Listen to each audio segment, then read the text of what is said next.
I told the makeup artist, I said, yeah, just do full makeup, just cover up.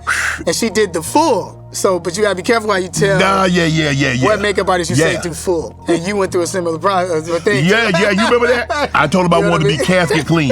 They took me literally. They had me the casket. Yeah, right. All my life, been grinding all my life. Sacrifice, hustle paid the price. Want a slice, got to roll the dice, that's why. All my life, I've been grinding all my life. Look, all my life, been grinding all my life. Sacrifice, hustle paid the price. Want a slice, got to roll the dice, that's why. All my life, I've been grinding all my life. Hello, welcome to another episode of Club Shay Shay. I am your host, Shannon Sharp. I'm also the proprietor of Club Shay Shay, and the guy that's stopping by for conversation and a drink today is one of Hollywood's brightest stars, a multi-talented, well-rounded performer, actor, comedian, artist, dancer, rapper, musician, screenwriter, executive producer, director, author, host, pastor, a sought-after voice actor. He's been nominated twice for an Emmy, a fan favorite, household name for kids of the 90s, a husband, a father, a Nickelodeon alum. Who loves orange soda? Kel loves orange soda. Kel Mitchell. Oh man, this is pleasure. Bro, I'm thinking about a club, bro. Hey, get a little right here. What you got? Little orange soda. You know we do it. We gotta do it. You know what I'm saying? You feel me? Little orange soda right there. Get that thing going. Get that Who loves orange soda? Yeah. Oh man, I appreciate it, man. I'm happy to be here. Man, we happy to have you. Man. Bro, thanks for stopping by the club. All the best. No doubt. Okay. Yeah, man. That fructose. Yeah. Shay loves orange soda too. Kel, you're a pastor, you're a musician. So for you, for the very first time, we have a live performance. Coming to the stage today for the first time on Club Shay Shay is 3-time Grammy-winning gospel artist Tye Tribbett, and he's gonna sing his song, Be All Right.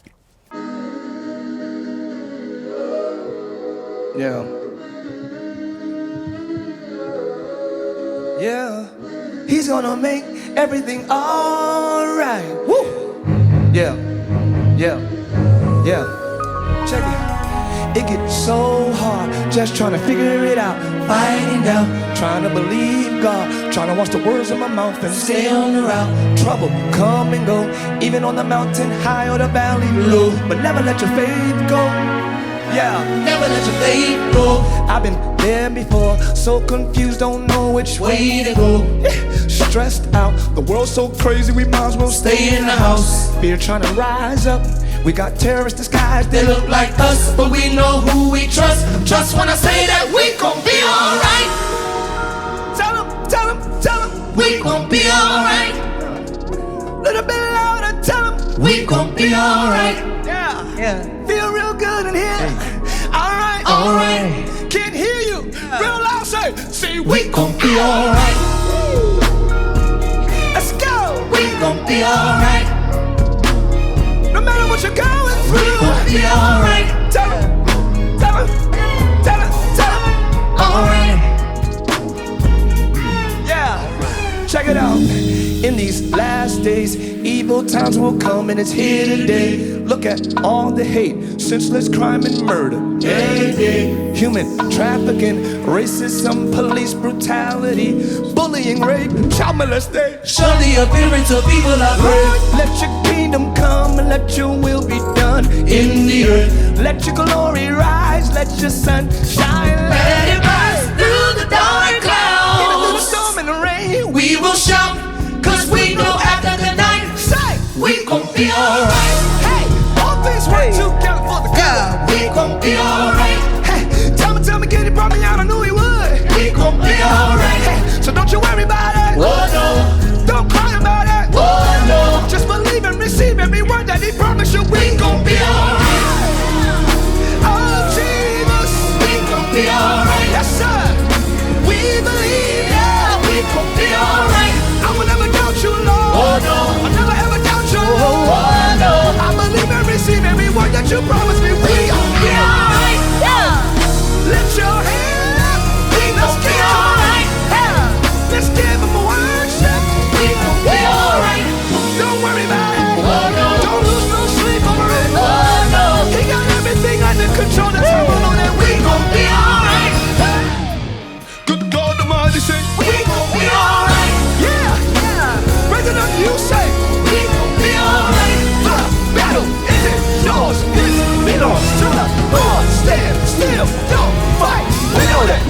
be alright. It's gonna be alright. It's gonna be alright now. Yeah. It's gonna be alright. It's gonna be alright now. Yes, sir. It's gonna be alright. It's gonna be alright. It's gonna be alright. Tell them, say, we gon' be alright.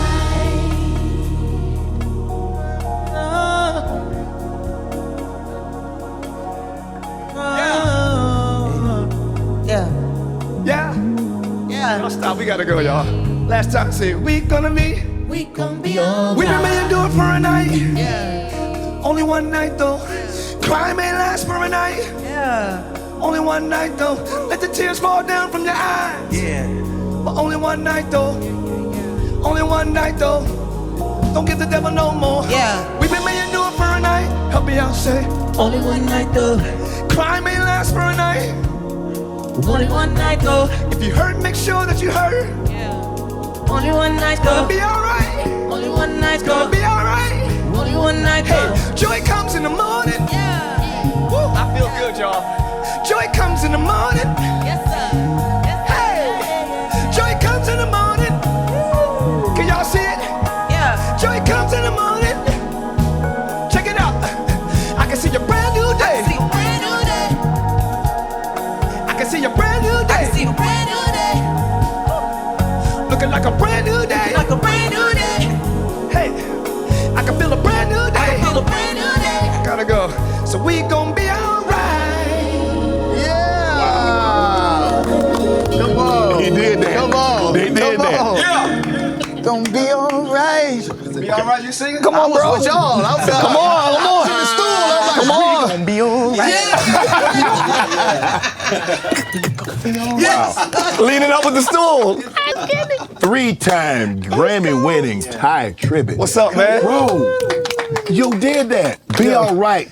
I'm listening to the words of the song and thinking about everything that's transpired over the last 5 years. Yeah. How do we convince people to lean on the word of God and their spirituality and their religion that everything's going to be all right? Well, we just stay consistent, I believe, Shay. If we just stay consistent, keep encouraging people, keep speaking the word, they're going to hit a point in their life where all they have is that hope. Yes. And all they have is that faith. They can keep fighting and trying other things and other remedies if they want. But if we just remain consistent, God is the way, Jesus is the way, He can help you. And our testimonies help people. Yo, He did it for me. Come on. It's not even about convincing people. It's about being a witness. Yeah. Like, yo, I ain't even trying to convert nobody in here. God is good to me. His way works for me. And when they hear your consistency on that Christ content, when they hit rock bottom, they're going to remember what you said, and they're going to try God too. But He also wants you to remember that when you're doing good, just don't call on Him. Okay. When things are going bad.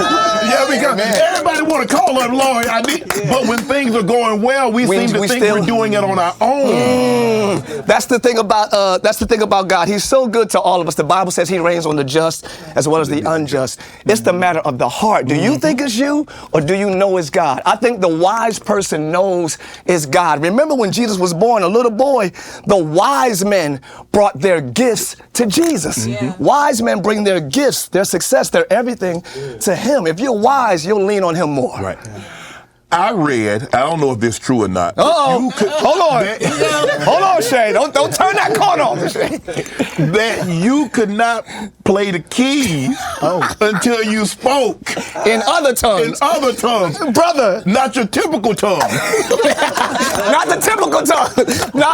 No, yeah. I grew up very Pentecostal, very legalistic. They ain't play no games. Right. No earrings, no movies. Everything is a sin and everybody going to hell but us. So with that, but us, yeah, it's an elitism mindset and legalistic. So I felt like, now I'm not going to, I felt like I was the most talented person in the church that could play. Okay.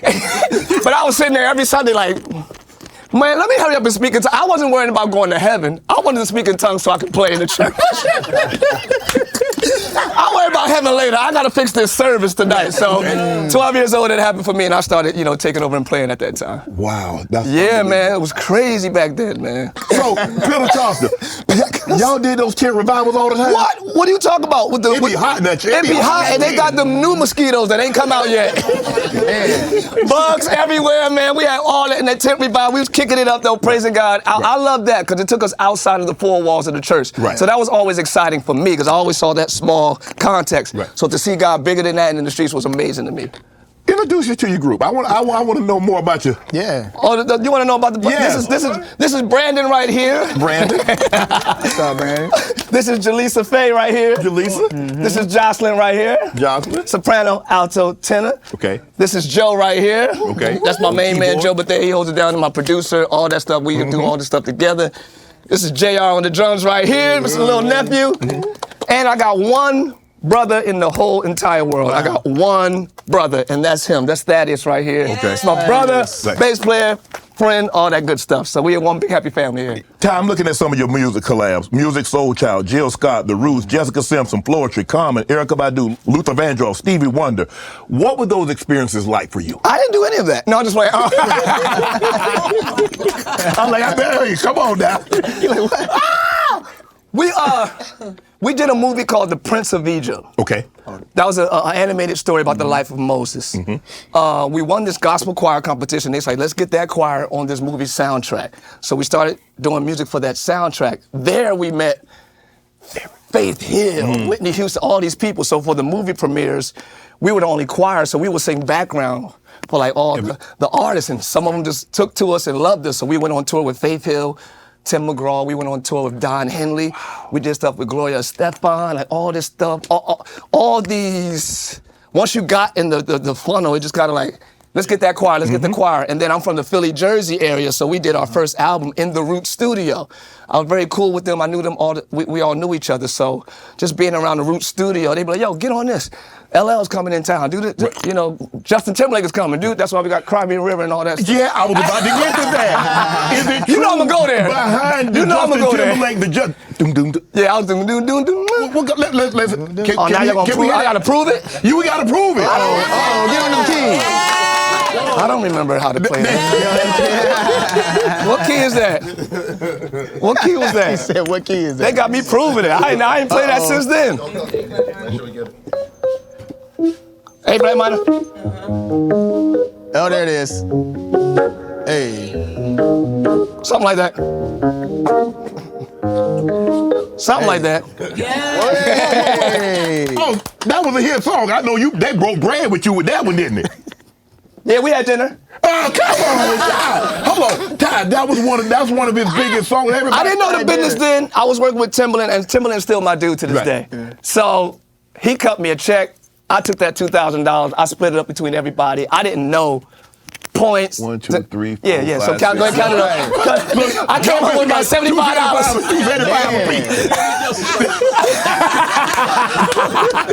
I didn't know the business then, and you know I'm not upset about any of that. It's all good. It's what it is. Thank you, Ty. Man, you the man. Appreciate you, man. You're the You'll be man, back yo. later Thank you, before. man. I look for it. Yep. Thank you. Can't wait. Thank you guys so much. I appreciate Can't it. wait. Awesome. Can't wait. That was amazing. Tye Tribbett, ladies and gentlemen. Yeah. Ty's going to be on tour May 16th through June 13th, coming to a city near you. Don't walk, run. Check him out. He's unbelievable. The 82-game preseason is in the books, and it's finally time for the real season. Don't miss out on any NBA playoff action at DraftKings Sportsbook, an official sports betting partner of the NBA. From the play-in tournament through the finals, DraftKings Sportsbook has you covered with same-game parlays, live betting, odds boosts, and much more. Download the DraftKings Sportsbook app. Use code Shannon. New customers can bet $5 and get $200 in bonus bets instantly. That's the code Shannon. Only on DraftKings. The crown is yours. All right, Kel. Yeah. Before you got started with Nickelodeon back in 1994? Yeah. 94. 94. So was that your first gig? I mean, you're from Chicago, the South Chicago. Side? Yeah. Did you have a job before Nickelodeon? Yeah, man, I definitely had a job. I did different things. Okay. You know what I mean? When I got on there, I was a junior in high school, Okay. like sophomore going over to junior. And yeah, man, I worked at my grandma's candy store. Okay. You know what I mean? She was an entrepreneur. She had the beauty salon. Did you eat more than you sell? Yeah, I ate some of the supplies. Yeah, definitely. Yeah, Okay. man, but definitely there. Yeah, and I did some construction work with my uncle and stuff like that. But I was still, still a Right. teen. Yeah, and that was like my first big gig. My first one though, I was a model first. Okay. So I tell a lot of people that. You know what I mean? You did the modeling thing first. Yeah, I was on the back of the Captain Crunch box. So that was Really? like, I was Okay. on the back of Crunch Berries. Right. I had a little, hot top fade holding Crunch Berries on the back of that. Yeah. Early on, you had some Something tragic happened in your life. Your best friend was murdered at a very young age. Yeah. What impact did that have on you, Kel? Oh, man, a very big impact. You know what I mean? This was someone I was very close to, went to my church, you know, growing up. Shout out to my family. And I remember when it happened, I was on All That, actually. I was on All That at the time. And, he was murdered. He was shot in the head in the alley in Chicago. And around that time, it was like I was still doing the show. I was shooting the show. And I really didn't have time to grieve. Because you got to go right back on to being on the show. So that was a very hard time for me. But this was someone who actually saved my life as well. I remember it was a situation where something went down in a neighborhood. Some guys, did something on his side of the neighborhood. We were separated through a viaduct, the two neighborhoods, right? And they were looking for the guys on my side of town that did it. Just so happens that I was just, playing, in the school parking lot, and those guys happened to be there. I had no idea that they were doing that. They were coming to do a drive-by at that point. And when they were driving by, Sam was like, nah, you know what I mean? That kid go to my church, we ain't gonna do it. And he told me the next day while we were at Boy Scouts, you know what I mean? Literally told me, he was just like, man, don't hang with them no more. This is what happened. This is the situation. We were homies. Right. You know what I mean? So yeah, it definitely had an impact. How did the Nickelodeon gig come about? Did you audition for that? Were there people like, hey, we think you'd be great for this? How did this come about? Oh, man. Well, I was a bit of a class clown, coming up. I enjoyed, making people laugh. Right. That was my thing within my family. All of us, we loved doing that. And I started out in theater. Okay. You know what I mean? So I started out in theater first, and it wasn't a thing of like getting on television or anything like that. That was never the thing. It was for my parents. It was having a positive outlet. You know what I mean? So think about it is they put me in everything because they didn't want me to go into the wrong crowd. So they were like, hey, try everything. And karate, science camp, everything. And what stuck was literally this theater, ETA Creative Arts Foundation. Shout out to them in Chicago. They still going. Right. And I went there to this theater, and I was like, this is where I belong. You know what I mean? I did it as a summer thing. Right. And I started going on auditions. I went from ETA to Victory Gardens Theater out in Chicago, Goodman Theater. Started making my rounds in the theater game. And it went good, man. When you auditioned, did you know you had got the role? Did you think you had knocked that out of the park? No. so when I went to the audition, I remember I was at my high school, CVS. Shout out to CVS, Cavaliers. Okay. And I remember I had a test that day. Okay. I had my finals that day. And so usually I don't forget my monologue, but I remember when I went into the audition, I went blank. Because I just had finals on the break, you know what I mean? Right. And I went in there, and they were like, you want to go out in the hallway and practice it? I was like, cool. Knocked over some camera cords when I was walking out. I did it in a funny way, though. They started laughing. I'm thinking I ruined the whole audition, but they were cracking up the way I did it. Came back in, and they said, wait, before you do the monologue, I want you to just do some impersonations. So I did some impersonations. I did Ed in there. Yeah. You know what I mean? Ed was one of the characters that I did. I also did Coach Kenan in there. That was based on a coach at my high school. Did all the characters that you saw and all that. I did it in the room. Weeks went by. You know what I mean? I also killed the monologue.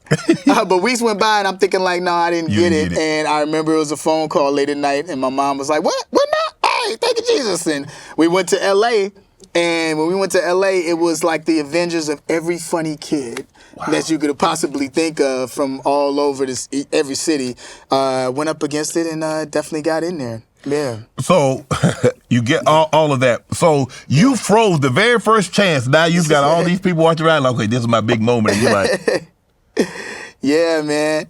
Yeah, it was deep. Like I would say froze. I had finals on the brain, and my parents were big on education. Okay. You know what I mean? Yes. They were very big on that, and so I had finals, and we were like the last audition. I was the last audition in Chicago, and made it through. But I had been doing theater and everything, you know, prior to that for years.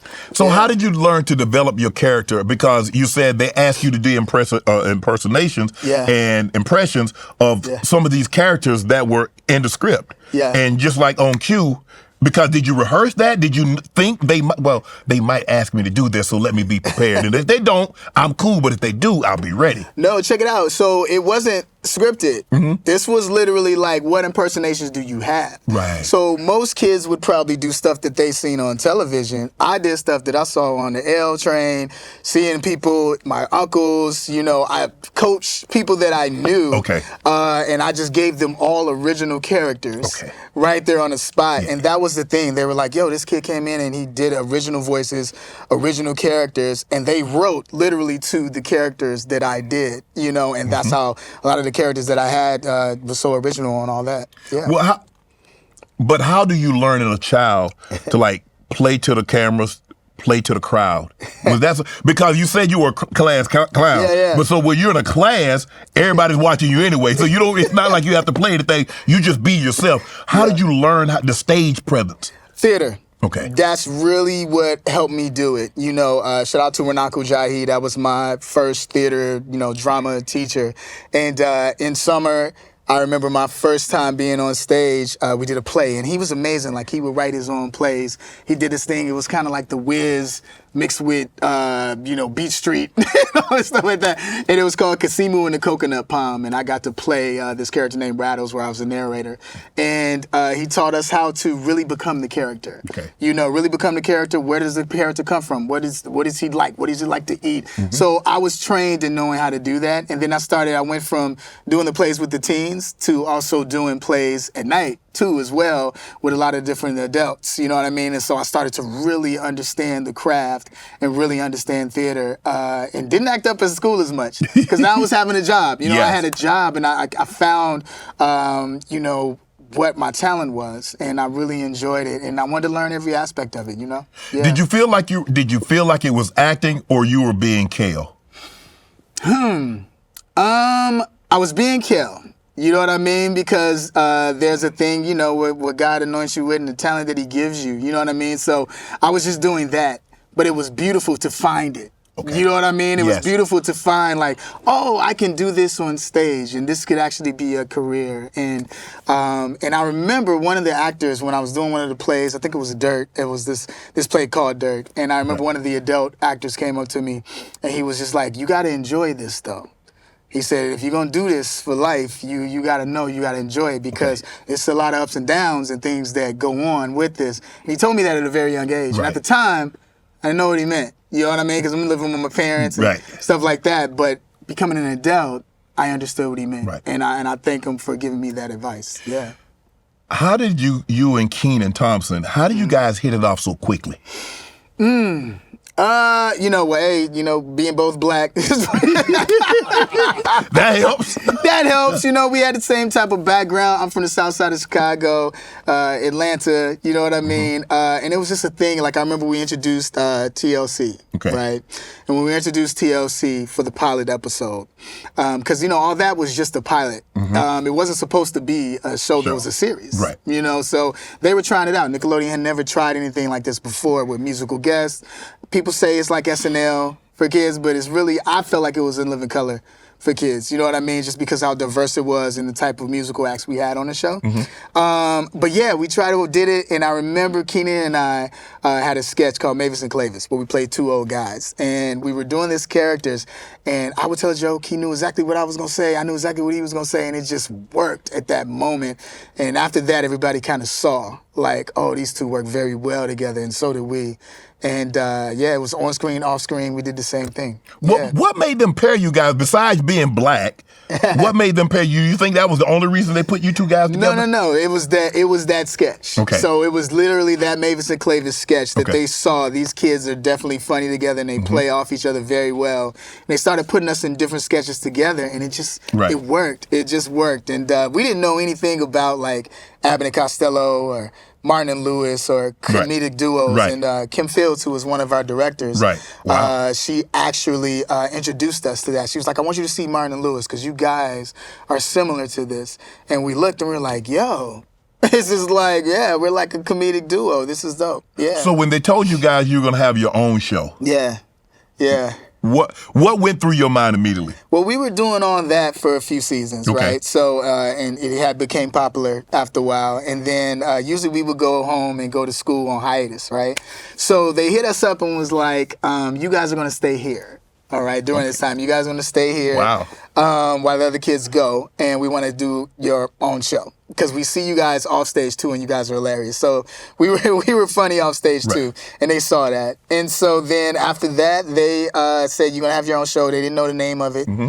I remember we had a list of names. It was like me and the homie and all this different stuff, and stuff that probably wouldn't have worked. Right. And I remember somebody at the dinner was just like, "Yo, just call it Kenan and Kel." You know what I mean? Right. Call it after their names, and it really worked because we love like Martin and Fresh Prince of Bel-Air and all these different shows, and this would be our show. So then simultaneously we had the sketch show, and then we also had the sitcom at the same time. Right. Yeah, it was dope. What's some of your fondest memories of that?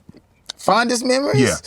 Oh man, there's so many. I mean, like, I was also in the hip hop. I feel like I tell people, hip hop and church saved my life. You know what I mean? Right. So, I was. Man, you had a bunch of jobs as a kid. Yeah, you did some of everything. But yeah, man, I was a b-boy in the South Side of Chicago. So I break dance, I did graffiti, I did the whole thing. So shout out to the immortal masters of Krylon. That's what we were called, IMK.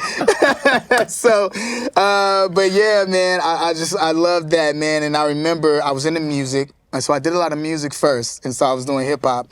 And when we got on the show, to have TLC be, our musical guest and do the theme song. Wow. We had Aaliyah, we had Brandy, Usher, all of them, like, right when they were getting started. So it was awesome. Those are the memories I remember, doing mama jokes with LL Cool J, and you know what I mean? And getting to chop it up with Busta Rhymes. And then because I rap, they would allow me to freestyle, like all the time with a lot of different one of them. So, freestyling with Coolio on stage and stuff. Those are cool memories, yeah. Where did this love or this infatuation with orange soda come from?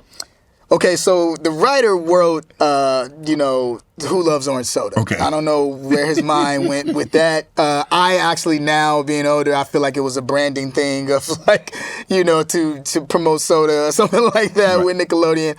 But they wrote that in there, and I just kind of T-painted it. Like I put like the I do, ooh, to the, to the point now where I go 5-star restaurant, wherever it may be, people will still go, yo, you gonna get orange soda?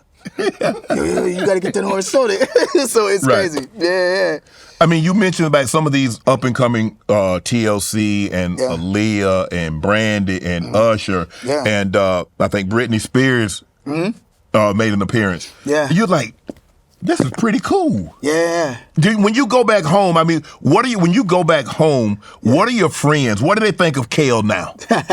Well, here's the thing. It was funny because it's not like today where like the shows come on right immediately. You know what I mean? So it took a little bit for it to happen. And I remember it was Nickelodeon was more for the kids at first. Mm-hmm. And so we were the ones that made it like cool for the teens to watch and the tweens to watch, right?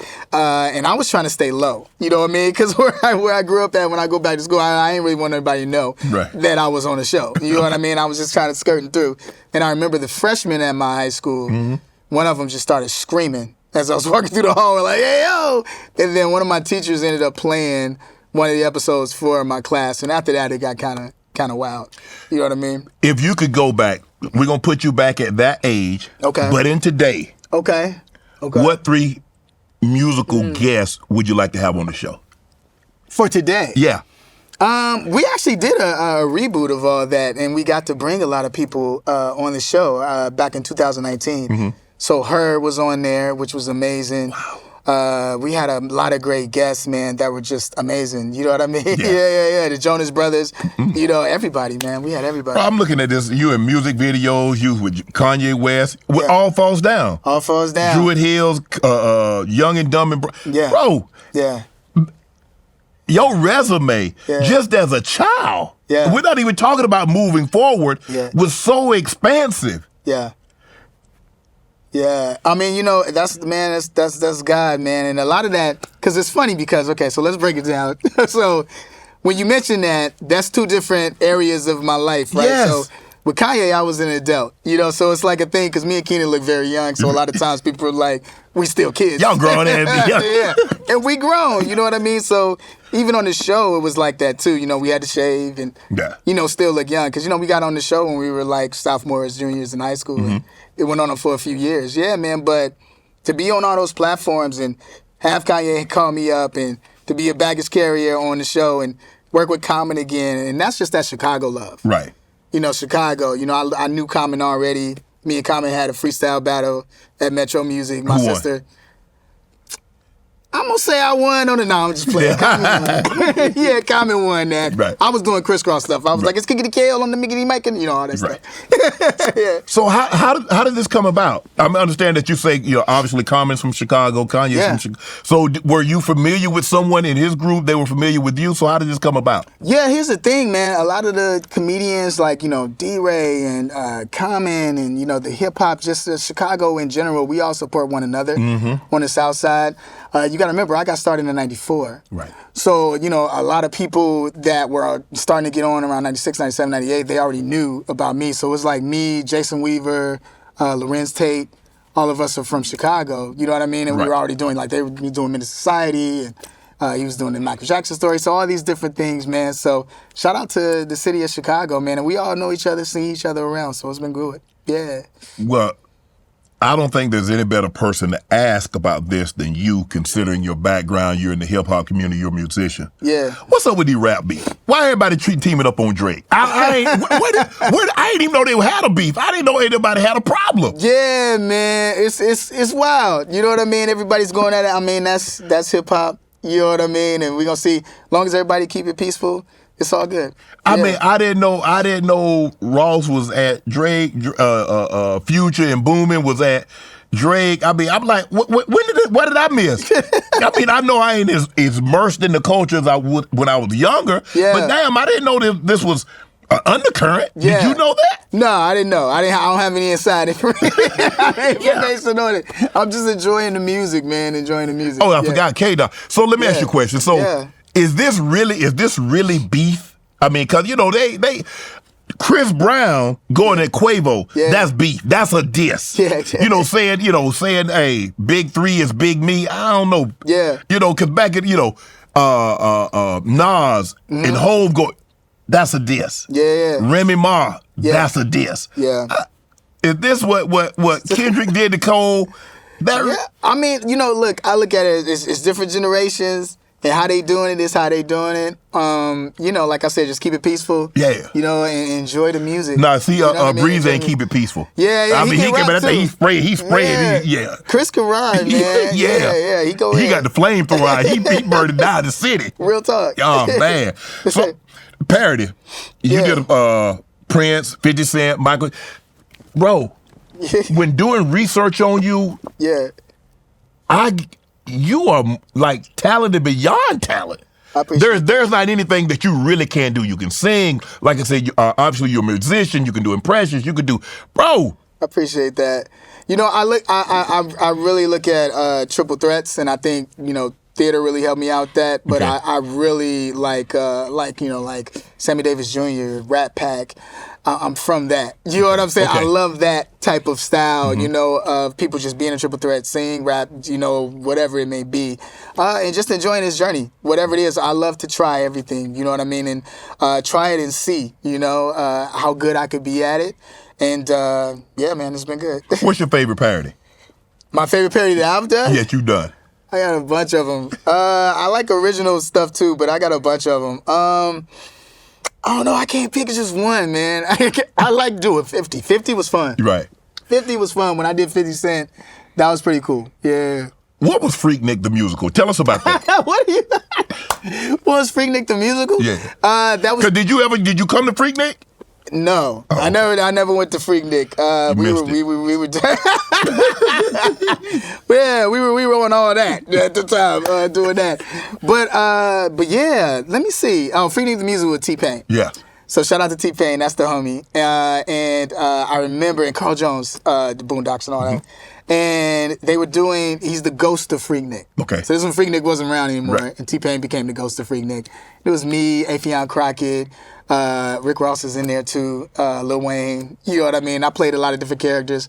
Me and Affion did a lot of original music in it, so it was cool. Yeah. Explain to us the Lorda Squad. I mean, with Tyler the Creator. Bro, how many groups were you in? You just jumping group to group. Shout out to Tyler, man. Tyler is hilarious too.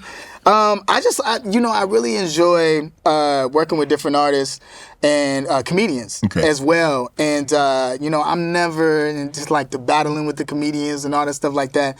It's all love, and enjoying every moment. And so I remember Lord Squad they were fans of all that. And, they reached out to me. And shout out to Tyler. He did great at Coachella just the other night. A lot of what's happened to you early, you were in high school. Yeah. So once you got on, how different did the kids treat you? How different was your life from when all this started transpiring? Shout out to my parents, man. They kept me pretty grounded. You know what I mean? Their whole thing is like, yo, you still Kel, you taking out the garbage. You doing this. You know what I'm saying? And, my dad is a retired social worker and my mom is a retired teacher, so they took it real serious. And then I'm the middle child of two sisters. Shout out to my sisters, Kenyatta and Kyra. So, no, I didn't really act much different. Did people treat you different? Yeah. I mean, you got to think of like the people that didn't know me. Now, my real homies, who I know, they already knew what was going on. They was rooting for me. Right. I even put them on the show because remember I told you I rap too as well. So we got to perform on the show too as well. And but people that didn't know me, of course, they were just fans. And that's the thing where you have to navigate as a teen, whether this person wants to be my friend just because I'm on the show or just because, we have some common interests and we can rock together. Yeah, man. Yeah. So, you do have to navigate that. Did you experience any negativity? Of course. You know what I mean? Of course, you experience that a lot of times, you experience toxic friends, people in toxic relationships, all those different things. Yeah. Did you feel at that point in time, you're like, man, I'm on top of the world. I can only go up from here. Ain't no downside to this. It's only up from here. No, I never felt like top of the world. I think it was a thing where as it was happening, we were experiencing it in such a way where it was like really surreal. Okay. Like, this show that we did that was supposed to only be a special, now it's taken off and it's taken off very fast. Right. And, people are really enjoying it. And so it was like learning it along the way. Yeah. Bro, you and Kenan had your characters, your sketch turned into characters on Good Burger. Yeah. Good Burger was one of those sketches where when I did the voice in the audition, and then they created it on the show as well and gave them a whole entire world. Musical guests love to be on the Good Burger, sketches, which were great. And even before we did the movie, we had put out a soundtrack. And I remember Immature was the big boy group at the time. And Brian Robbins, shout out to Brian Robbins, one of our executive producers. He was like, yo, we're going to do an album and play all the musical guests that were on there, but we're going to do an original song and you get to rap with Immature. Right. And I was like, oh, dope. You know what I mean? So I'm thinking I'm rapping as me because I rap. But he's like, no, you got to rap as Ed. And I was like, from Good Burger? I got to rap as Ed? Right. So we go the way to the studio and I was like, well, Ed about to be spitting. So I put it together and even to this day, now it's on TikTok and all of this, like people have discovered the music video again. So it's just been really cool. When you do these sketches, when you do these impressions, do you have a sense of like, man, I think this is going to be really big? Or you just like, I'm doing the best I possibly can, and it's going to grow and it's going to do what it does? It's always been the best that I can, and seeing it grow and being in awe of that. You know what I mean? Yeah. In awe of the fan base and awe of the people just enjoying it. I never go like, oh, this is going to hit, because you don't know. Right. You know what I mean? You just got to have that faith that it's going to rock, And for me, being in the position that I was in, being on this show, I was thankful to be on it. You know what I mean? And with this ensemble that I was on. And just rocking and being the best that I can within each character. Yeah. Good Burger has become a cult classic. Yeah. I mean, they love it. Yeah. How does that make you feel knowing that something you created such a long time ago has stood the test of time? It's a blessing, man. I mean, to have a character that put a smile on people's faces. Hearing the stories of people, saying the first time they saw Good Burger or the sketches that they enjoy. I had one person come up to me and say, man, I was in the hospital and Good Burger came on and it just made me laugh and it helped with my healing process. And hearing stories like that is what's beautiful to me. You know what I mean? Yeah. And then to be blessed to come back and do Good Burger 2 after so many years and have young kids that are 5 years old that wasn't born when the first one came out, doing Good Burger, parties and birthday parties and themed parties. It's been awesome, man. Yeah. With all the success, obviously money is involved. Yeah. So how did that change your life? I mean, did y'all do the Jeffersons move on up? Or did you stay in the location where you and your family? Yeah, man. So here's the thing. Like, we started the show in Florida. Okay. Right. And like I said, like I was in high school and then I graduated and then it was time for college. So all of us had to kind of like figure that out. So we all started staying in our own places at that point and navigating being an adult. And so now it was adulting, you know, with this and all of that. So yeah, we had some fun. Yeah. So did you? Yeah. So what did you do? I mean, obviously you're making great money. You're making more than the average 15, 16, 17-year-old. Yeah. Were you reckless with your spending? I don't know if I was reckless with my spending. I wasn't reckless. It was definitely a learning curve as far as like learning, but shout out to my parents for helping me within that. Right. But yeah, access to certain things that I wouldn't have before was definitely there. Yeah. I read that Nick Cannon was in the audience. You and Nick became very good friends, and he's in the audience when all that. Yeah. So talk to us about the relationship that you developed with Nick over the years. Yeah, that was like little bro. I remember he was doing stand-up, and he actually got on there, and I remember him being on there, and he was super funny, warming up the audience. Okay. Yeah, so that was pretty cool. Right.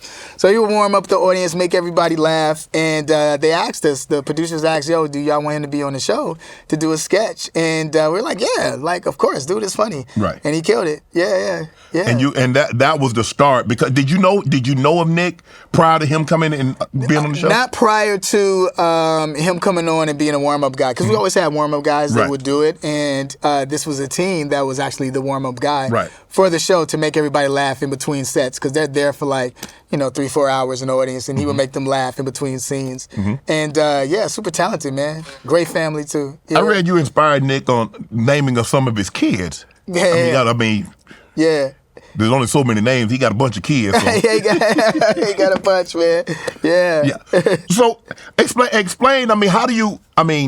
When you talk to Nick and you guys, your relationship, do y'all are you serious, or do y'all joke a lot with each other? So here's the dynamic. All of us are, we're grown-ups now, you know what I mean? We're dads, you know what I mean? But before, it was like Big Brother. Okay. You know what I'm saying? Okay. I'm his big brother, he's a little bro. And he's learning the ropes, learning, Hollywood, learning all these different things. And I would definitely looked out for him. Same with me and Kenan. We were just like big bros. Yeah. Bro, you own everything. You on Sister. You on Steve Harvey show. Bro, you got a lot of credits. Thank you. I appreciate it. You done graduated college about 7-8 times with all the credits you got. I appreciate that. Why did you... I guess, I shouldn't say why, but how were you able to get on so many sitcoms? So many sitcoms. Well, okay, so Sister happened because... when we were on that show on Kenan and Kel, and we were doing that, I wanted to be on other shows as well, and the guy that actually created Kenan and Kel, he also created a Sister show too. Okay. You know what I mean? Right. So it was cool to have that same natural dynamic. Transition. Yeah, natural transition. But my thing was, I started going, when we came to LA, I started sitting down in the audience at other shows. Oh, really? Yeah, I would sit down in other shows and just kind of rub shoulders, and they were like, yo, y'all need to be on one of the episodes. And you're like, let's get it. And Kenan and I, they put us on Sister, which was awesome. Then we got on the Steve Harvey show as well. We were on Steve. We might as well have become regulars on the Steve Harvey show. Right. We did so many episodes over there. Yeah. Did you get an opportunity to meet, to mingle and hang with Steve? Of course. Yeah, Steve gave me a lot of great advice. Everybody says that. I've had a lot of comedians that had a lot of people come on the show, and they say Steve is great. Man, bro, Steve's that dude, man. He gave me a lot of great. He told me, he was just like, are you gonna still be able to do that character with a beard, or you get a mustache, and do you still want to do this? And so you got to start thinking of what's your transition of graduating to different roles. And I thought about that a lot. You know what I mean? Within him giving me that advice, and it was great advice to have at that time. How much are they gonna pay me to shave? That should have been the question. At the time, we were definitely shaving and all that stuff. Yeah, I gotta continue to shave too. Yeah. Matter of fact, I got laser hair removed. How much they paying me? You was on the Parkers. Yeah. Yeah. Monique. Yeah, shout out to Monique, man. Also amazing. Had a great time. Countess Vaughn. Yes. Monique is amazing. Me and Monique also worked with Spike Lee as well. Did a Pepsi commercial, Super Bowl commercial. So, yeah, I mean, we've known it, like I said, man, we've been at it since 94. So, bro, yeah. I mean, half and half, 1-on-1, the game, Serena the Teenage Witch, Cousin Skeeter. Yeah. I mean, bro, you got like, no, I don't know if any kid has been on more anybody's been on more sitcoms and TV shows than you, bro. Man, I appreciate it. That's and cool. then you got all this. But so let me ask you this. Yeah. Of all the things that you've done thus far, what's your favorite? All the things I've done just all far? the things. I mean, because you're a musician, you rap, you've been in the sitcom, you've done sketch comedy, you've done, I mean, you're a minister. So what's the, what gives Kel the most fulfillment? Being me and doing what God wants me to do. Okay. You know what I mean? I really feel like enjoying the journey. Right. It's been a journey. Like you know, hearing you talk about all those different resumes and the things I did, but what I remember is the things that I was going through throughout the entire process of every time and every moment of the journey within learning this journey. And so for me, that's what it's about. You know, you get one life here, then you live again in heaven, but it's just having this one life, you know what I mean, and where it can take, you know, those different steps and learning from everything. That's been the beauty in it. You know what I mean? I'm looking at some of your voiceover work: Clifford the Big Red Dog, Proud Family, Curious George, Robot Chicken, Veggie Tales, SpongeBob Square. Yeah. So, I mean, I did one voiceover. I was actually myself. I think it was American Dad. Yeah. And I really liked it. Yeah. And and you see a lot of big time celebs are doing voiceovers. Yeah. Did you like it? I really enjoyed one person that I really looked up to was John Ritter. Okay. Right? John Ritter was amazing. When I was a kid, I used to have this little TV, you know, with the little buttons that right? So I used to turn that on, turn it down very low so my parents couldn't hear it, and we'd watch it under my blanket and watch Three's Company. Right. And his comedic physicality, as far as a physical comedian, was amazing to me. Yeah, he followed him before he was Clifford on Clifford the Big Red Dog. And so that was like my first introduction to doing voiceover work and working with Cree Summers, who's just an amazing voiceover actress. And I just learned it, and I love doing voiceover work. Right. I mean, and you can do it in your pajamas if you want, if you want to. But you really got it. It's an art to doing it too. It is. Yeah. Spring is in full bloom. Are your finances blooming too?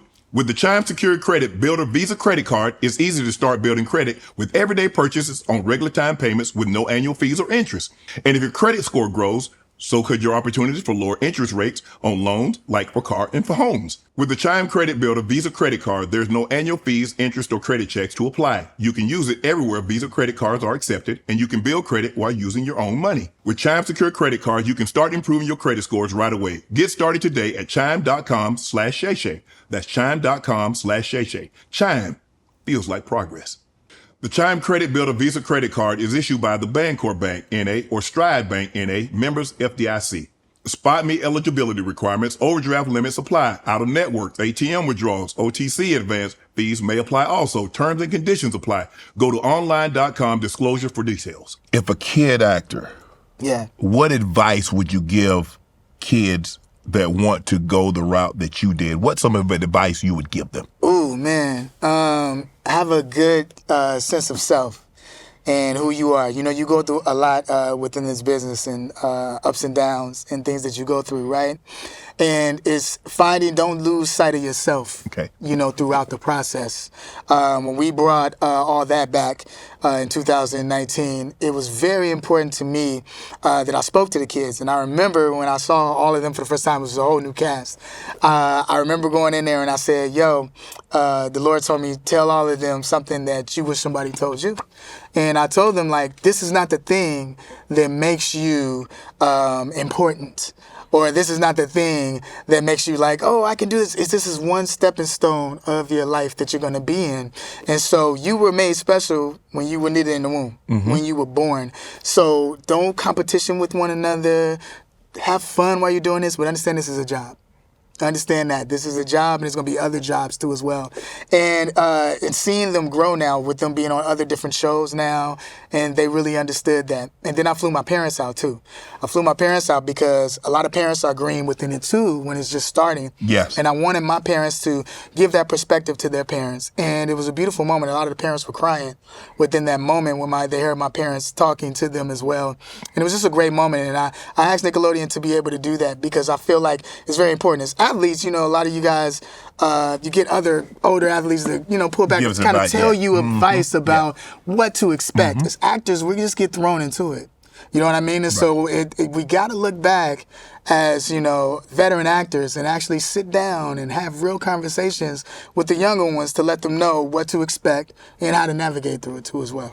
How difficult was it navigating those early years? Because like you said, you didn't have what you could give someone now. Because I don't like the mentorship. Like if somebody could, but there was no one that you could possibly ask about what you were going through. Facts. Facts. It was coming fast. So here's the thing. So I was explaining it this way because a lot of people, like I said, they don't know the timeline. Okay. Because I've been in this business for so long, they don't really understand the timeline. Yeah, over 30 years, man. So when you look at it, I remember what got me through was definitely the Lord. That's what got me through. And then what got me through too is, staying the course. But how it started was that I remember when I was doing the show, 94, having fun, working on the show. But then around when we started to come to LA, right? When we started coming to LA and we did the show, I want to say that was 98, I believe. So I had to be 19 or 20 years old, not 19 years old. Okay, so at this point, this is where I really understood branding and ownership. I love my characters that were on the show because remember now, I was creating these characters even within auditions. You know what I mean? Right. So I love these characters, but I had to realize but I don't own these characters. Oh. I don't own the show. You know what I mean? These are people that work within the business. You know what I mean? And so I remember there was a point where one of the execs and one of the head writers, the show started to change a little bit. The writing of the show started to change. And I didn't like the direction it was going in. You know what I mean? And I was just like, okay. And so we started butting heads a little bit, within that. And this was the point where I remember he got upset. Wow. In front of everybody. Took me to a room. You know what I mean? And he was just said some real derogatory things, and went off. You know what I mean? Me being from the south side of Chicago, in that thought process, it was okay, either I could put hands on him, right, or we could go argue. This is not going well. You know what I mean? And with him doing that, I am an adult, but I also 19. Right. You know what I mean? And the things that he said was crazy. And in that moment, I'm not the man I am today, standing here. So my thought process was, all right, bet, well, I'm going to leave set. And we're not going to film today. You know what I mean? So I walked off set. Now, being a producer, money, you got to pay cameramen, you got to pay all these different things. That could start a chain reaction. That could be a chain reaction. That could be a tornado, right? But at that moment, I felt disrespected about what was said and how it was said. And when he said that within that moment, it became real where it was oh, okay, this is really a job. And this has really changed everything of how you think about it, right? And it wasn't as fun anymore when that was happening. At the same time, I was also in a relationship as well. And when I was in that relationship, when this happened too, I had gotten a girl pregnant. This is my ex-wife. She was pregnant at the time. Okay. So all this was going on at the same time. And so this frustration, and the reason I'm explaining this to you is because I want people to understand the mindset of, what might happen to young actors and the things that they're going through. We see it all the time with the suicide rate and with actors and what goes on. And I was friends with a lot of the actors that are not here anymore. And so just the process of the things that you deal with, right? So, button heads with this producer, says this thing. At the same time, my ex-wife is pregnant. We're dating at this time. And also, too, as I'm going through all of this at the same time and dealing with this whole process, I'm upset about it. I called my pops and I'm just like, when that happened with the producer, I'm upset. And he was just like, hey, yo, you know, did he disrespect you as a man? How do you feel? The man I am today, I should have told my dad, yeah, come on out. Because he said, yo, I want to come out, be there with you. Mm-hmm. But I said, no, it's all good. I handle it. It's all good. And what I did was I just said, you know what? All right, I'm going to just do my job. And I'm going to do the best at what I can do. But as far as everybody else, you know what I mean? It's just me right now. And I'm just going to make this show happen the way that I do. And because at that point, it was a thing of I ended up going from here to here, being a kid, and then now being an adult. My mom was my manager at that time. And with my mom being my manager at the time, I didn't want to tell her I got a girl pregnant. Mm. You see what I'm saying? Yeah. So if it was someone that was a manager and I could have just told him. You could have easily handled that. Yeah, but I couldn't tell him at that time. Yeah. So it was like, oh shoot, I can't tell him this. You know what I mean? And so I'm dealing with that. Because, you know, I'm dealing with that the whole time. She's, you know, barely starting to show. We trying to hide it. Right. You know, type of thing. Yeah, she's just eating a little more than what she should. Yeah, right. And I'm having this frustration, you know, with this writer as well too. And that's going on. And then I remember she was just like, yo, I want to have an abortion. Right. And dealing with that too as well. With no one knowing. No one knowing. So no one knowing we're doing that. And I'm still, hey, welcome to Good Burger, home of the Good, you know, doing all these shows, making people laugh and all these different things because I've been on, you know, Good Morning America, all these different, you know, interviews and shows and telling people about suicidal thoughts and emotions that you might go through. And I never really pinpointed who the person was or who it is, you know, or the things that were going on. And this is what is going on. So that's from sharing it with you. Right. And so within that process of going on with that, it's an emotional roller coaster that was going on at that point. And so that happens. And then what I end up doing right after that, you know, ended up getting her pregnant again, you know, throughout that process, even after we had the abortion. And then ended up getting married, right, as well. And so while that's going on with Nickelodeon, I'm sort of like about to be on my way out. I became this, I don't want to say, what's the word? It's more of like, one lady ended up saying it like this, where she called me the Tupac of Nickelodeon.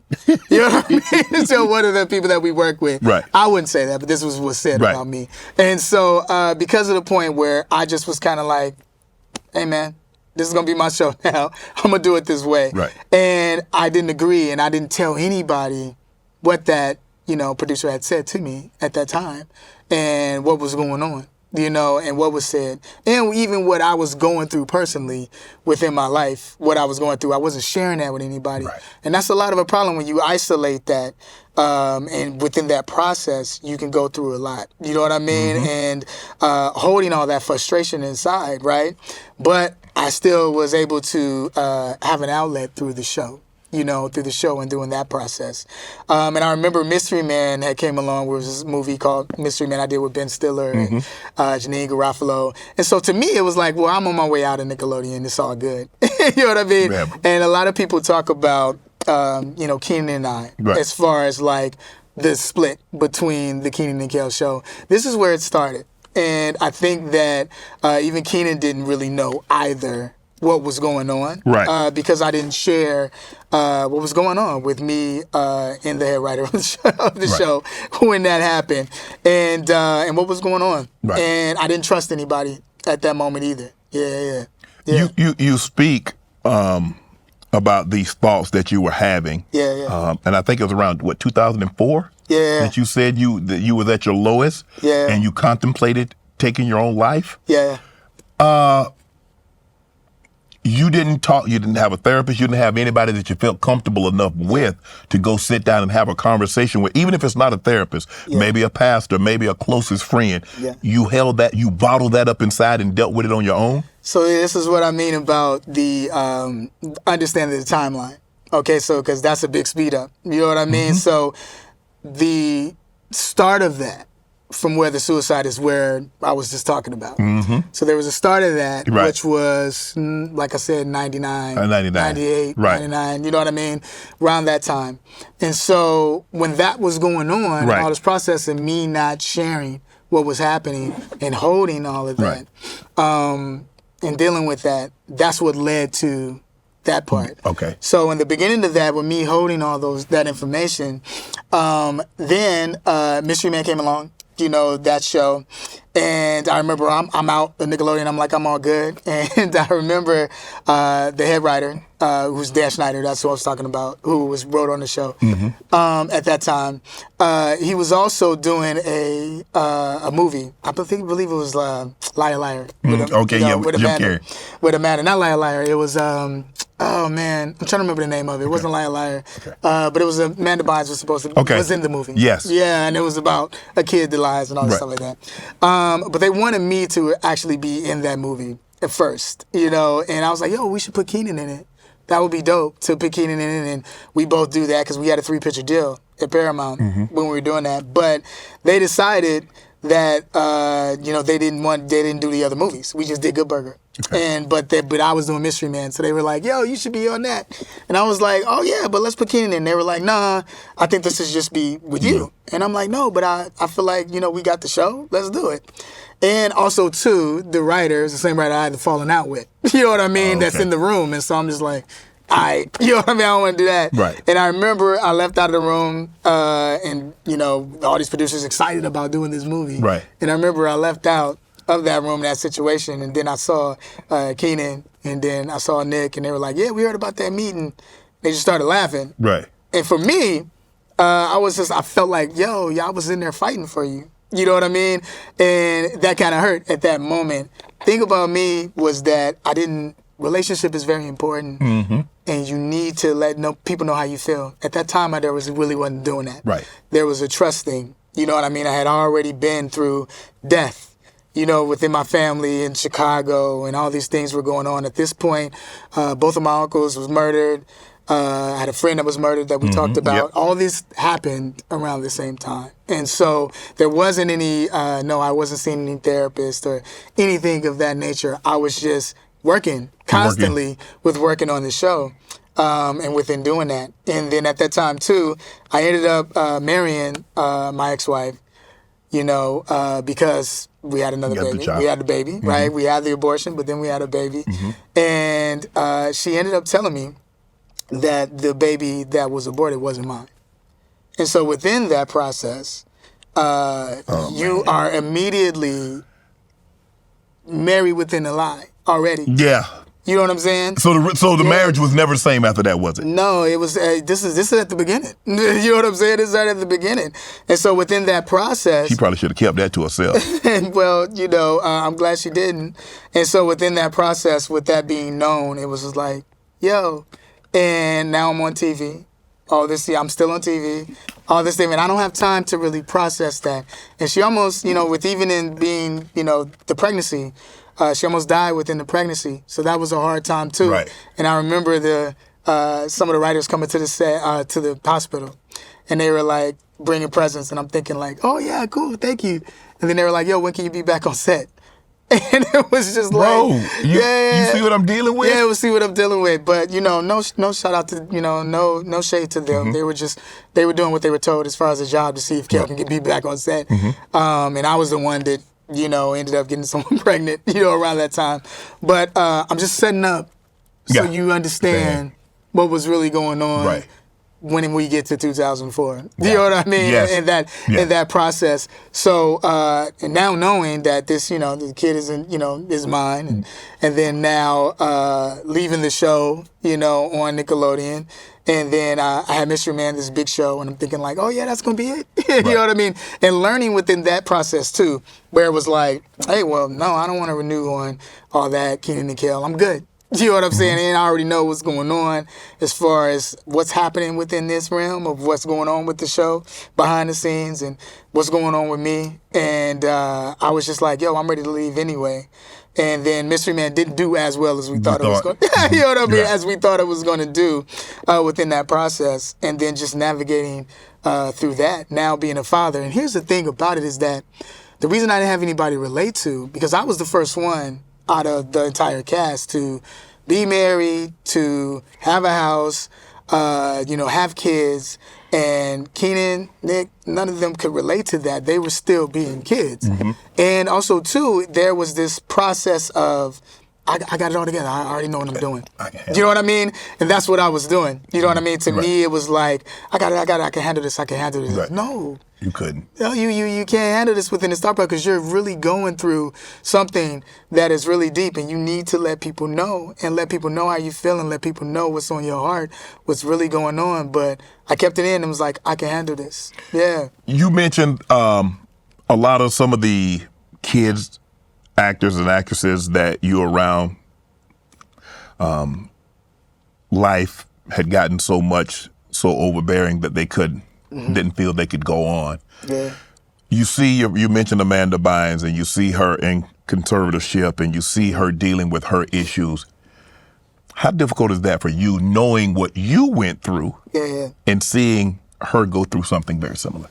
It's deep. I mean, when I was at the Sun Hotel in Canada, where I was going to end my life at that moment, on the other side of a balcony, Amanda was there. Amanda was shooting a show, a movie where she played a guy, that movie. And Kenan was in town too as well. We hadn't talked in a while. He was doing Snakes on the Plane. Okay. And no one knew that I was going through with my ex. We had very toxic relationship. You know what I mean? As you can imagine from the start of it all. You know what I mean? It's hard to reveal something after a lie. Yeah, bro. If it was founded on a lie, it's going to fall eventually. Yeah, exactly. And it went from bad to worse, with the things that were being revealed, and it was a lot, it was other times. She had gotten pregnant, other things, and it just got to a point. She had gotten pregnant again? Yeah. While y'all were together? Yeah. And it wasn't you? No, it wasn't me. Ah, come on, Kel. It wasn't me. And you stuck around? Yeah, I stuck around. But here's the thing. These were things that were being revealed. She telling you this? No. How do you find this out? I want to know how you found this out. You read a letter. You got to it through the phone. Yeah. Okay. All right. So how that one went? There was a thing where we weren't having sex anymore. And we weren't doing anything anymore. Because you weren't having sex. Clearly she was. Yeah, it's just because of I knew what was going on. Right.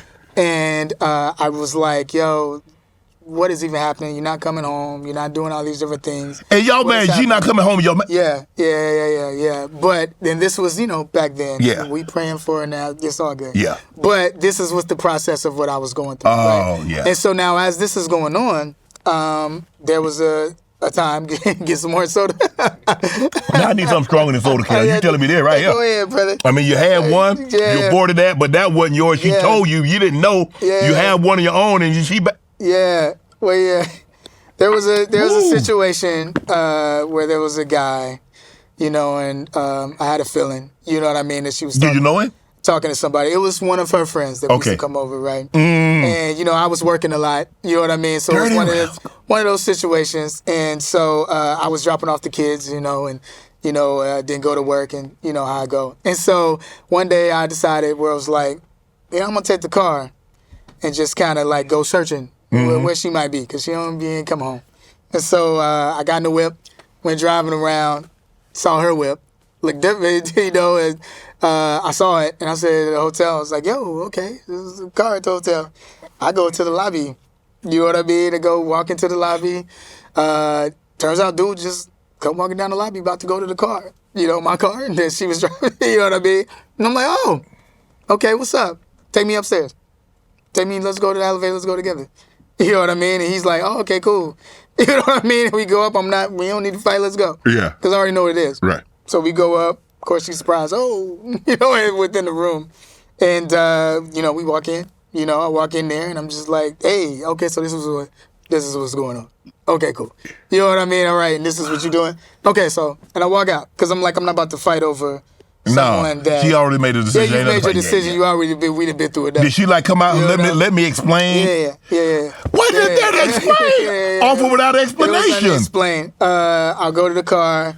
After I went to the car, then there was this, I was like, yo, I need to go back And I went back because now I was like, well, I felt disrespected, so now I need to go do something. As I'm going back, so then I'm going back up there. Cops came, everybody came up at that point. And I remember this cop told me, he said, hey, yo, I seen this type of woman, this situation. You need to get out of this situation. You know what I mean? Need to get out of this situation. Like, you know, like a goofy, still stayed around. You know what I mean? We said we was trying to make it work for the kids. You know what I mean? Trying to make it work for the kids. But it just wasn't working out. You know what I mean? Trying to make it work. And she ended up getting pregnant by another guy. Now, how that situation happened was that I was at the hospital. She had a sickle cell trait. So she ended up, you know, I'm thinking it's that. We go in there and the doctor comes in and says, yeah, so you lost the baby. And I was just like, hey, yo, what? You lost the baby? And I'm like, oh, I know that's not mine. And so I lost the baby and and I'm like, okay, so she was pregnant at that time. And this was just like, what was going on? You know what I mean? Within the relationship. That was rough, but then it's also doing movies, doing TV shows, doing all these things as this is going on, not really telling anybody anything. Right. I wasn't telling my parents, telling my family what was going on. Right. You know, so now all these situations are happening. And I get to the point where I'm at, 2004 up there. And the thing about it is that I would drink, to get out of some, emotional, all of this mind, because it was just kind of like, making people laugh and doing all these things. But then also this is going on too as well. You know what I mean? And so I got to the point where I'm about to do this. And the reason I did that was because I went to Canada to do this movie. And we had the relationship was just toxic at that point. So now I'm here and I get a phone call. And she's this guy, that she wants to be with. And I was just like, okay, yeah, y'all need to be together. You know what I mean? Like, let's do this. But then I'm also dealing with the embarrassment of all of this situation. What's going on? I don't want people to know what I'm going through, all this situation. And I just felt like at that point it needs to be a reset button. Just because I looked at my parents and how beautiful their relationship was and how this relationship was not being that at all, and how what I thought marriage would be wasn't that at all. And then even just the navigation of this industry as well and what was going on. And I just wanted to hit an off button at that point, and I felt like that was the answer. Right. I tell people, I heard something tell me, hey, yo, Kel, get into a room, lock the door, and get off this balcony. I know that was God now. But at that time, I said it was a person, but I know it was God that told me to do that. And I did that and went and did work. And then from that, changing my life around, where it's to the point where now it's like really living life for me and understanding that, Kel, even though I'm listening to you talk, and it's a very traumatic experience, and I'm sorry that you had to experience that. But it seems to me, no matter how chaotic it was in your personal life, it was the acting that kept you going. Well, I would say this, because even with the process of me and Kenan, he kind of just, and I don't think he knows that we did have a conversation about this, but he didn't know any of this either. He didn't know all these things were going on in my life until recently when I was able to talk to him about it. And the thing about it is that on that side of work, when it was a thing of, my talent being stolen by, this writer, this yelling by this writer, all these different things, the process of that and work and all how that was, and navigating that, he was also managed by the same company that the writer was in. And so within that, it was just like, oh, y'all all together. So I couldn't trust anybody. And where I was from, with having people, die within my life that were in Chicago, I'm going through turmoil in a toxic relationship. And then I'm also having problems within the workplace as well. That was a gumbo of just like, yo, you know what I mean, of what was going on. And that's when I talk about, like, with Robin Williams, when I was saying, like, smiling through everything and making other people laugh. You never know what somebody else might be going through at that time. And Kenan was going through his own process as well and things that he was going through, but we both weren't sharing. Right. And this is what I talk about with relationship and letting people know what's on your heart. and letting people know what you might be dealing with, because if you don't let people know, they don't know, and you just deal with that's a great place for the devil to just play with you. You know what I mean? Within that process.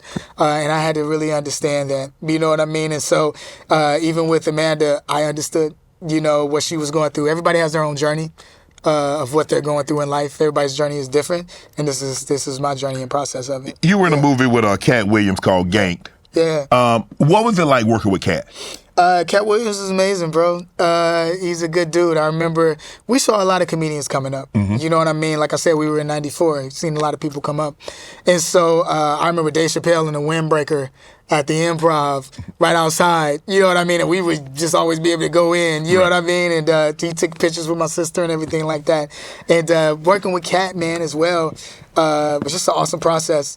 And he was fun. I was happy that he did it because the reason why I wrote that, I got to a place where in the business, Marlon Wayans had told me, he said, being of the Wayans family, he was just like, you create the characters you want.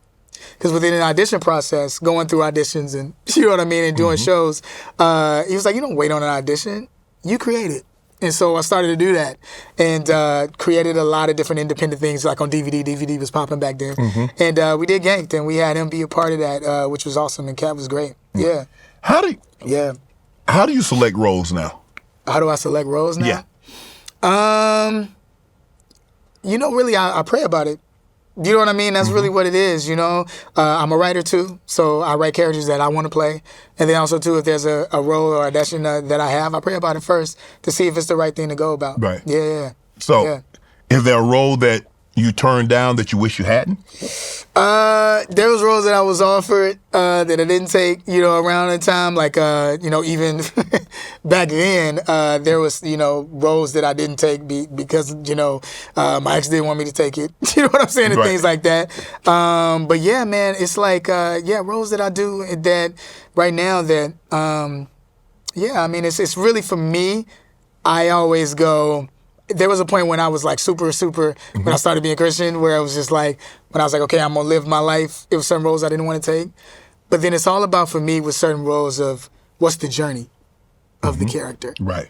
What happens at the end of the character? Is there some type of resolution? And that's what I gravitate towards, the resolution of the character. Yeah. You auditioned for Saturday Night Live. Yeah. Kenan auditioned for Saturday Night Live. Yeah. And I guess you guys auditioned for the same role. Yeah. Losing, you guys had played was in these sketch comedies and did these shows together. Yeah. Did that strain your relationship to lose that audition to him? No, I think that I explained it, what really happened. You know what I mean? There was this divide of me, you all don't understand what I'm dealing with through the process of all the things I'm dealing with. Right. Or even with these producers and the writer, you know what I mean? What's going on? And it's, for them, it just looked like, Kel is just, doing his own thing. He's frustrated. And he doesn't know it. And that wasn't what it was. Right. I had my own personal things that I was dealing with. When we got on Saturday Night Live now, you're talking about this is years, and we hadn't spoken in a while. Right. And it was a lot. So had you guys not spoken prior to Saturday Night Live? Not at all. Yeah, we hadn't spoken. Yeah, we hadn't spoken. And so that's the thing about it. It's like, there was this, when I talk about the isolation and when I talk about work, see, when people watch us on television, they're thinking like, oh, this is brothers. You know what I mean? They hang out all the time, but this is a job. You know what I mean? So when it ended, we are adults. You know what I mean? So I always explain like this. There's 3 generations of all that. Like, we were 94 to 2000. Then it came back around 2005 to 2010, and we weren't on that process of that show. And then we brought it back in 2019, right? And that went for only like 2 seasons. Right. And so you got to kind of look at like us being adults and navigating our own things throughout life. And we hadn't talked in a long time. And when Saturday Night Live came along, I was going through probably the worst time of my life. You know what I mean? Like, you're talking about from 97, 98, to now it's 2004. You know what I mean? Like, when he gets on the show around that time. And we go to audition. I didn't even know Kenan was going to be there. You know what I mean? And there was a lot of, D-Ray was there, JB Smooth, lot of different other, actors. And I think I talk about this like, people look at us like New Edition. You grew up with us. Right. You know what I mean? So there's this love there. And so they felt like it was like this fight, but it wasn't. It was just a thing of, oh, you here too? Okay, let's audition. And for me, it was like, I need this. I got to get this job. I got kids at home. I want to get this job. Make sure this happened. I'm thinking in that process.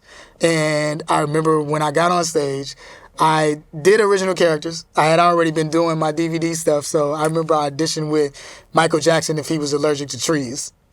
And so I did a whole thing where he was sneezing, and that's how he came up with the all that. So I did that on stage, but it was very physical. You know what I mean? And I remember that. And I was drinking at the time, too, when I did it. So I remember I got on stage, I was just going. And then what was already happening in my life at that point already, with all the things was going on. And, I didn't get the audition, which was fine, though, because there's so many other comedians that didn't, on Saturday Night Live. And I don't look at it as like I was upset at my boy. And that wasn't what it was. What really was going on was what was happening behind the scenes. What was going on where we just didn't talk, How did it feel to finally be reunited? With Kenan? Yeah. Years later, as far as like with Good Burger? Which is funny. It was, I want to say, I was on Game Shakers. It was a show on Nickelodeon that I went back on. And now here's the process of this. The same writer, this was his show. Right. Now he was doing a new show. Prior to this, I was invited to Kids' Choice Awards to give him an award, and with all the other actors, and knowing the past of us button heads, right, and knowing too the conversations that he had with other people as far as like, forget Kel, I don't want to work with Kel, this type of thing, the type of person he is, right? Right. And I remember thinking, now I'm the man of like, a man of faith around this time. And I'm just like, in the process of things that I've went through, I was like, forgiveness is a serious thing. You know what I mean? And I was just like, I'm gonna forgive. And also too, I want the other producers to know, like, this is not a thing. I don't hold any grudges. I'm not holding any grudges. So they were surprised. I said, okay, yeah, I'll do it. So I went on stage and I did that. That ended up being where now all the producers were like, yo, Kel, he's cool with Nickelodeon. He's cool with us. Right. So then they were just like, okay, cool. And then they had me audition to be on Game Shakers, the show. Right. Part of me was like, well, y'all know what I can do, this type of thing. But I was like, I'm going to audition and do my thing. And so I auditioned, been on the show, and got on that show. When I got on that show, he actually was the one who said, hey, yo, you and Kenan, y'all should, reach out. And he gave me Kenan's number. Right. You know what I mean? And we actually reached out to one another. And me and Kenan had a 1-hour conversation of us just talking on the phone and me telling a little bit about my life of what I had went through and him sharing too, but not all the way sharing, but him just like shocked by what was really going on behind the scenes and all that I had dealt with and what was going on. And that was good for us to have that conversation as adults, and have that hour conversation and talk to one another. Then right after that, we did Fallon, where we got together to do the Good Burger. Right. Yeah, together. And within that process, though, which was really deep, I told him, I said, yo, look, I'm not getting back in contact with you because of that. You know what I mean? I could care less. If we don't do this, it's whatever. I know us as brothers and what we've been through and the experiences that we experienced. We need to talk to one another. Because the thing, and we found out within that conversation that we both had people talking within our ear while we were going through the process. Just the people telling me things about Kenan, people telling things about me to him. Telling him things about you. Yeah, during that process with the producers and writers and trying to break that up and keep us apart. And we told ourselves we wouldn't allow that to happen again. And we really did that. Now every day we're speaking to one another as far as brothers and just checking on each other. Right. Yeah. You guys did Good Burger 2 together. Yeah. Can we expect to see more projects between you and Kenan? Yeah, definitely. Yeah. We've definitely been talking about more projects. Right. Yeah. Do you ever, like, when you've done what you've done for such an extended period of time, do you ever feel like you might get typecast? Typecast? No. No, I don't actually. Well, because you're a pastor, you can rap, you do music, you sketch, you do voiceovers. So it's kind of hard to put you in a box because they try to put you in this box and you over here. Yeah, and I feel like with a lot of, we'll say child actors, they have one character. And so it gets to a point where it's almost like, oh, well, do that thing. Right. But I have so many different characters that they could lean on. And then now, being through this whole process with people seeing me as an adult now, too, it's just been a fun playing field to be able to act in different assets. Yeah. Yeah, I mean, when you were on the set of, what was that, Good Burger 2, you had a schedule like you was like Jada Pinkett and Set It Off. No, that wasn't a sketch. I mean, in the movie. The movie, yeah. So how do you go about coming up with, like, this is what I'm going to do? How do you do that? Well, Ed has been Ed since '94, and then now to revisit with him as an adult to play Ed was an awesome process. You know what I mean? Yes. And how the whole Set It Off thing happened, I remember it was the makeup artist. That's what happened. And you went through a similar thing. Yeah, you remember that? Boy, they had your boy looking happy. So basically, they had me looking like, they tell I look like Little Richard, I look like Randy Jackson. Man, they had me like, I was looking like everybody. Yeah, so, for years I had my beard, and I hadn't done it in a while. And so the thing was that I told the makeup artist, I said, just do full makeup, just cover up. And she did the full. So, but you gotta be careful how you tell what makeup artist you say do full. Yeah. So I said do full, and she gave me that, you know what I mean? And I already have high cheekbones. I told them I wanted to be casket clean. They took me literally. They took me literally. Kel, they had me in the casket. Yeah, right. So you said casket clean. Yeah, right? And I said full, and she gave me that, that beat, the look that they say. Everything. And so, and I go out as Ed, and I'm not looking at the monitors. Yeah. So, it's the first week, and I'm not looking at the monitors. You same, right? Same thing. And I'm doing this character, and I'm just doing it, and then it wasn't until somebody took a picture, end of the day, sweating his makeup, somebody took a picture because we signed an autograph. Yeah. And it went viral. And it was like, yo, look at that. And if you watch the movie, you'll see within the process they fixed that. Yeah. It's just like one or two scenes where I look like that. But what I've always learned is that you lean into a joke.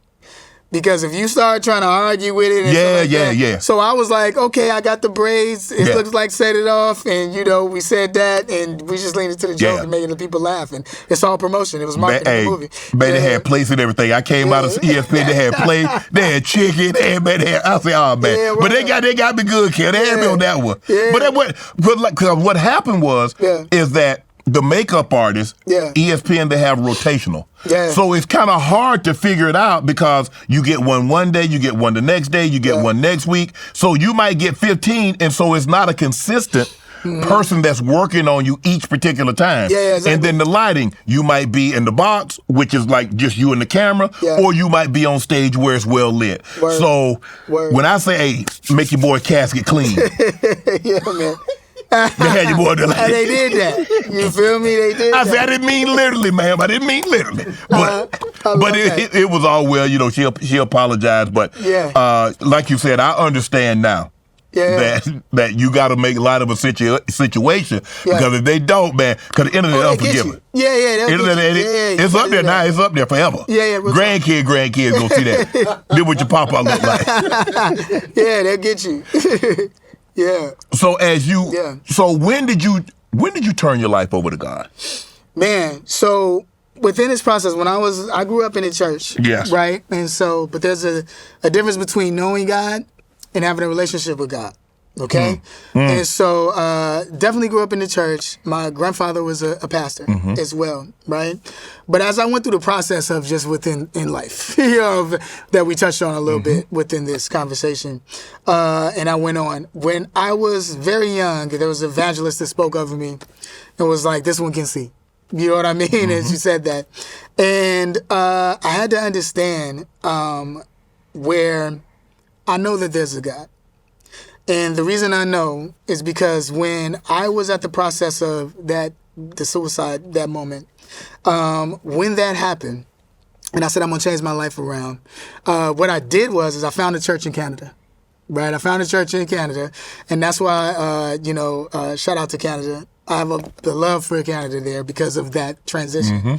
And it was just a church that was around the corner. I just went walking. I said, the first church I see, I'm going to go in there, right? And I rededicated my life to Christ within there, right? I did that. And had already done it before, right? So after I do that, it wasn't like everything changed, at that moment. Now this was a process of me finding myself. So when I got back to LA, started the divorce process, which that was very traumatic. After read about that, we're going to talk about that. We'll talk about that, right? But started that process of that, right? And then also, too, being single now. Now I'm back out here. Yeah, you know what I mean? You back on the market. Yeah, so that was kind of crazy, too, within the different relationships that I went through and having these different relationships. And I got to a point after being in other relationships that was wild. And it was like, yo, Kel, maybe you should take some time to learn to love yourself and find out who you really are. Because you've been adulting within the limelight this entire time. And now is the time where you need to have a relationship with God, because you've had a relationship with all these different situations. You've been at the club, you're doing all this stuff, right? Right. And so now it's time for you to find who you are, right? And it was such a beautiful thing. I did a movie called Dance Foo. Right? Shout out to Avion Crockett, Tommy Davis, and all these amazing guys. And at this process, when I was doing this, I was at, I want to say, man, my lowest. Because I remember I didn't even have a car at this point. I was, at an apartment. I'm divorced. I'm just, living my life. Nobody knows what's really going on, right? And I pitched this movie to Cedric the Entertainer. He wanted to do it. He wanted to direct it. He thought it was dope. So we started the process of the movie, which is a fun movie, right? And I met a friend of mine there, Janice Woody, right? And she had an evangelist that was like her spiritual mother. She said, I wanted to pray with you, Kel. And I said, okay, cool. Let's do that, and she started to pray with me. I met another evangelist in the same process, a friend of mine named Chico Beanie Man, not Chico Beanie Man, Chico. He's an actor that was on 101. Okay. So met up with him. His mom was evangelist. Remember, he got us all together one time to pray. And she was praying over everybody. It was me, Essence Atkins, a bunch of different other actors that were there. When she started praying over us, right, there was this moment where everybody just started spitting up, throwing up. I'm gonna get deep with you real quick, okay? So it was like an exorcist type of moment, with everybody. And I walk into this situation where I'm like, hey, yo, what is really going on? What's going on? And now this process, I'm walking in, I'm dating the girl that I'm dating at that time. We all walk in there, and she notices, Chico's mom notices that, I'm going through, some things. She said, come here. I said, okay. She said, you need to forgive some people. And you need to say that person's name out loud. And I know what you're going through within court and all the things you're going through. But you need to forgive that person. And you need to say her name out loud. So I said, I've said my ex's name out loud and forgave her, and let go of that anger and forgave her, right? She said also, too, she has done some things as far as, like, putting a hex on you, these different things she has done, spiritual-wise. And I'm like, what? I'm like, yo. Man, what? You put the root on you? I'm like, yo, what you talk about? Like, word, like, what? And she's like, yeah. I understood it, within what was going on. When she told me that, now this is me being introduced to the spiritual realm, because we were spirits. Right. And we're in the spiritual realm. And so when that happened, she said, I want you to say blood of Jesus. I want you to start saying blood of Jesus, and I'm going to pray over you. And she started to do that. Now I'm spitting up. And within that process, getting reconnected to the Lord in a very spiritual way in this moment. Now, all my friends are here. Some of my homies are here. And they're seeing me. And what is happening within this process, demons start, like, literally speaking out their name. I'm saying their names out loud, but they're coming out of my body. So each one is saying who they are. So imagine I'm watching this as this is happening to me. And they're literally going, I'm such and such, and my body would contort and be something totally different as this is talking and I'm spitting out. And as this is going on and I'm saying all this, I'm like, yo. And they all come out. Finally, I'm tired after like an hour of warring within the spirit. and everyone's she's speaking in tongues, and me warring within the spirit. And after that happens, then I get up, and my face, bro, like, my face was totally clear. Like, I'm talking, like, clear. I went to the bathroom, and I'm like, yo. And I just sat down, and it was like I just had a craziest workout. And at that moment, no one could tell me that there's not a God.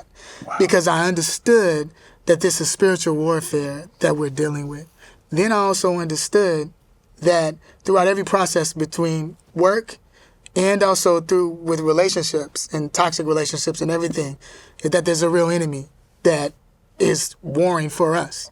And I started to understand that it's not the person or the person that did it, through in the workplace, or the person that I was dealing with within my relationship, my ex-wife, and all those different things. There's a real enemy that was after me and what I was doing, because they knew what I would be for the Lord and what that process is. Because, the Lord sees us from eternity. Mm-hmm. So he views you from eternity. So he knows what you were going to be, or the powerhouse you're going to be for the Lord. You know what I mean? And what's going to happen. Yep. And so within that happening within my life, all these distractions that were going on was to stop me from being who I am within the Holy Spirit. And so when that happened, it wasn't like, now I'm going to preach. I didn't know that. Right. You know what I mean? It was just a thing of getting that off of me and understanding that just like we pray, to the Lord, there's people that pray towards Satan as well. And that's just a real thing. And we got to understand that. And there's people that have generational curses within their family and all these different things. And we broke that on that night, which was beautiful. And we got to be careful who you lay down with. That's real process. You got to be careful who you lay down with. Because when you mix in spirits, that's what you do. When you're having sex with people, you're bonding within that. That's when people break up, and they might break up with somebody, but that person could still have a hold on them. Because tell them something, you get that phone call and that heart and the stuff like, because they're connected in a soul tie. So you got to be able to get that off of you too. You might break up with somebody, but there can be soul ties. And you don't know what they're connected to as well. And shout out to Ruth Brown, who Shannon introduced me to Ruth Brown, within my praying process of that too. And praying with me every day. I remember she used to tell me, after the club, I'm going to pray with you. You know what I mean? Evangelist, shout out to Ruth. She would pray with me after the club, pray with me all the time throughout the process. And she was the one who told me about soul ties. And she said, anybody you've ever laid down with, I want you to say, take my spirit out of them, say their name, and then take their spirit out of you and say that. And so if anybody's listening, they need to really do that. Because the thing about it is that you take all that to different relationships, and you take that wherever you go. You have a homie, and you see the difference within them. Could be the spiritual connection that they have with someone that needs to be broken because it's a toxic, you know what I mean? And demonic within that way. So when I went through that process and I understood that, and doing that over, years, and learning the consistency of that, and learning how to pray, warring in within the spirit, and the spiritual warfare of how to pray. And shout out to Ruth Brown for teaching me how to do that as well. And just, praying within that. That's when I saw, like, okay, we are spirits, and this is the spiritual realm. And when I was asked to preach, I think that was the question you asked me, right? This was years later after that decided to happen. But me preaching, I had now been working within the church. When I had got all that off of me and I was being consistent with praying, I stopped drinking, I stopped going to the clubs, all these different things like that. I started doing that, and I started to just have a relationship with God. And I remember the place that I was at, I had scripture all over the walls, and my dad used to call the place like the cave. You know what I mean? Because this was my place to be rebirthed, you know what I mean, within this process, and finding a relationship with God. Because that's really what it was about. And with me doing that throughout the years, the relationship that I was in at that time, we ended up breaking up because I wanted to be celibate. And I said, Ruth said, y'all need to be celibate. And then we realized in that relationship that we weren't compatible because we took the sex out of it. And when we took the sex out of it, it was just like, oh, dang, we really... we don't really have anything in common. We don't have anything in common, and I really understood the spiritualness of that, and we ended up breaking up. And shout out to her, she's doing good. But throughout that process, understanding that and figuring that out. Right. Yeah. This is thing. You woke up one morning. Yeah. This fake death hoax. Yeah. Okay. And you see Yeah. Kel Mitchell is no longer with us. Okay. You're like, but I am. Yeah. So what? when you read that, you see that. What's going through your mind? You know what, brother? It's funny because they was killing off everybody. This was around the MySpace age. Yeah, okay, you know what I mean? So they was all kind of actors was being killed off. But you have to look at the journey. This is what I tell people. That happened in 2004. Right. Around when I was going through it. So when I look back at it, in a symbolic type of way, there was a death. When you think about it, even though it was someone being funny, they killed off the old there Kel. was in the spiritual realm. That is what happened. You know what I mean? Where it was you have to have a death to self, right, and really live for Christ, and that's really what happened for me when you think about it. But when it was going on, it was kind of crazy. Where it's like, well, I'm alive, I'm doing my thing, but people hadn't really seen me, so they thought that was real. Yeah. This first wife situation is unbelievable. Yeah. I read that obviously it was a rough divorce. Yeah. But she claimed that she went to jail for an IRS debt that you acquired. Yeah. The judge denied that. Liens were placed on your bank accounts and your assets. Why would she go to such... It's hard for you to speak to someone why someone would do something. Yeah. But in your best guess estimation, why do you feel that she went to the lengths that she was willing to go to try to destroy the person? How can I explain this? So, as we talked about the spiritual side of things, there was a deep things that she's going through within her life, that I know she needs help with. Okay. And there's things that are being revealed now, even throughout her process of life, but things that I've already known. You know what I mean? And I wanted her to get help throughout her entire process, but she did not want to do that. She didn't want to do that.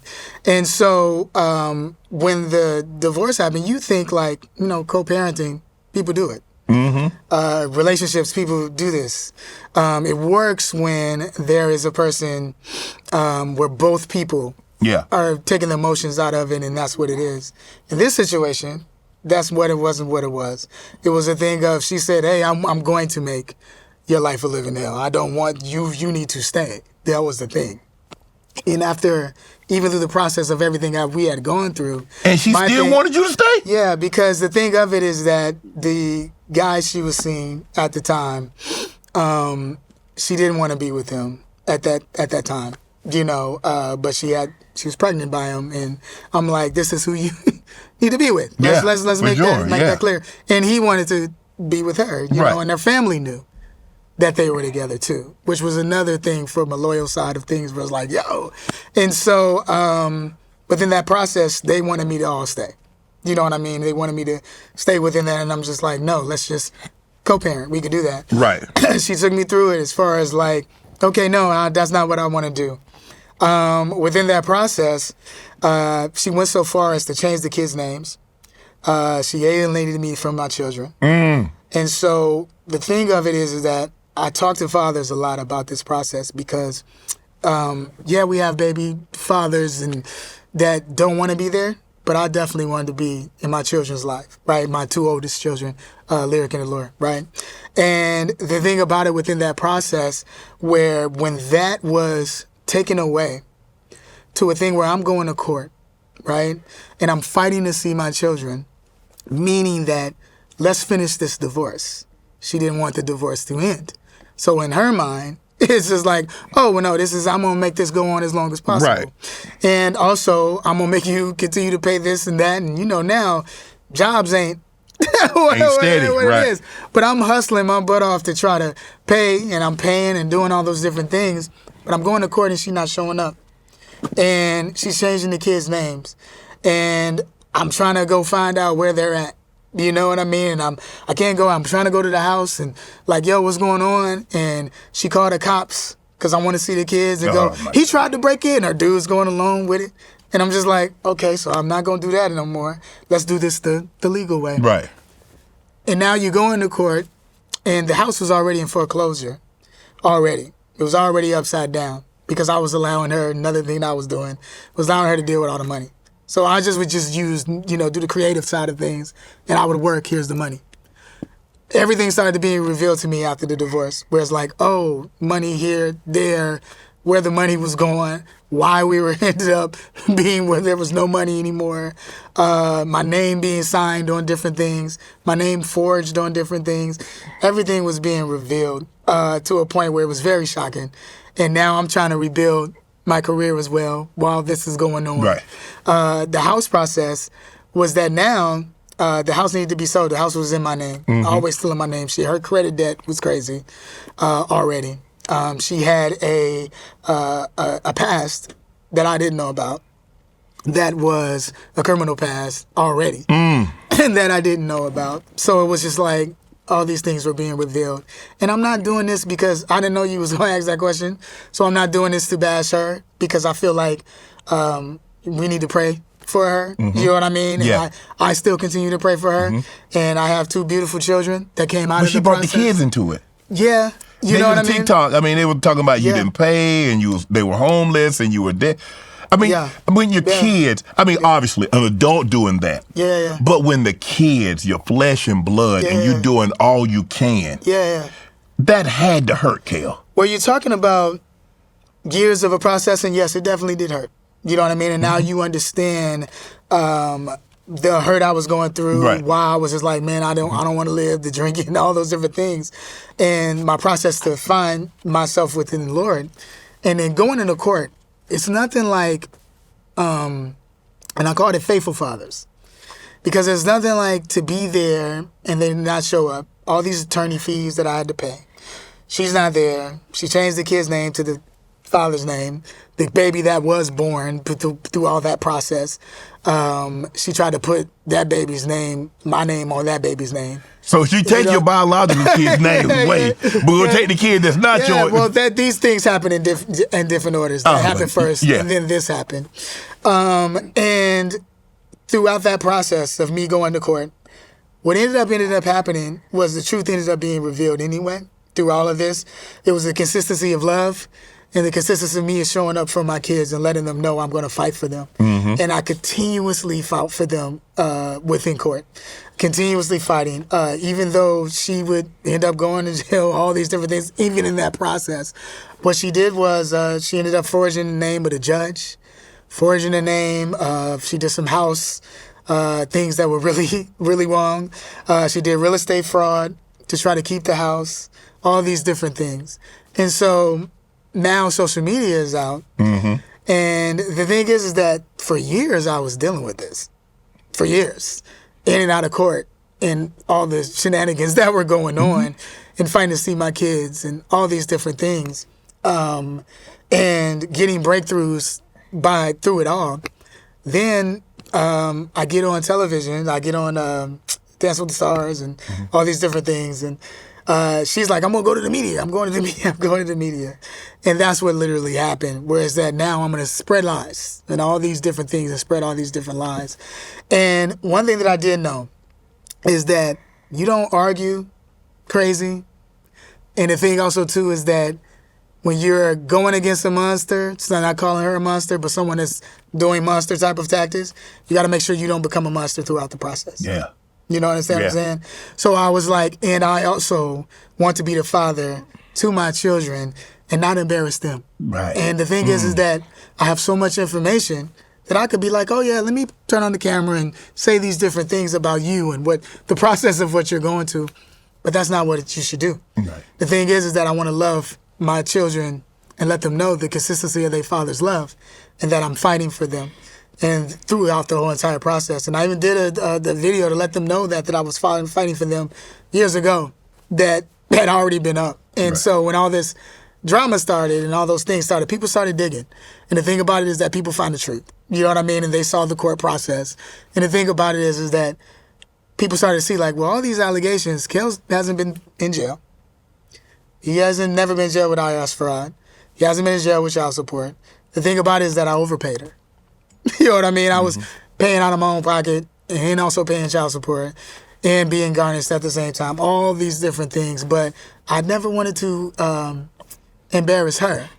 You know, even though she was trying to embarrass me, because I was thinking about my children and thinking about my children in the process. And then when my daughter was brought into it, because that's what you asked about that was her adulting through life. Because what ended up happening with us was that now I started to see my children throughout the court process. She had to, you know, we started to see one another. And the reason we had to see one another, now, this is deep. I'm going to tell you what went on, okay? So when she wasn't allowing me to see the kids, definitely every child that I saw, I was in tears. Because I knew that my children were the age of whatever kid that I was looking at, right? And you get this where I'm going to court, man, I'm fighting to see him, and I'm losing money, and I'm doing all these different things.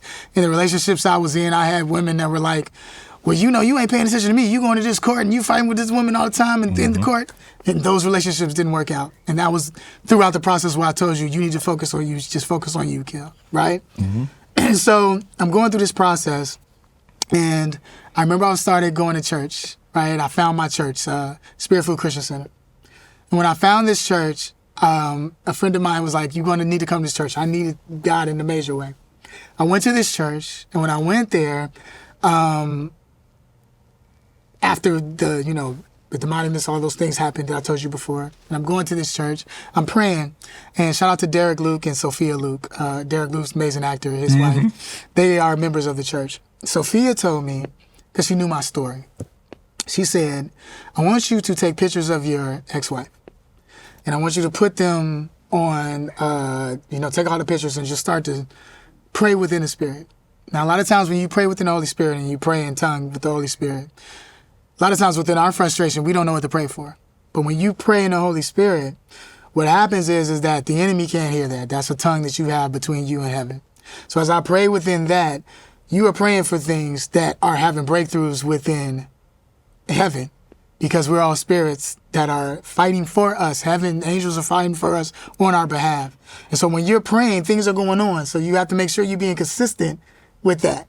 So as that's going on, I'm praying, and I'm just praying within the Spirit. I'm praying over her, and which is very hard to do because I'm already going through turmoil with her. You sending me to hell and back. So I'm praying over her, and what ends up happening is, I want to say about a week later, I get a call from her guy. You know, he calls me up, say a situation went down at the house. And he was like, bro, and I'm like, bro. I'm like, what? And he's like, yo, look, Kel, I need you to take my kids, because now he has 2 kids with her.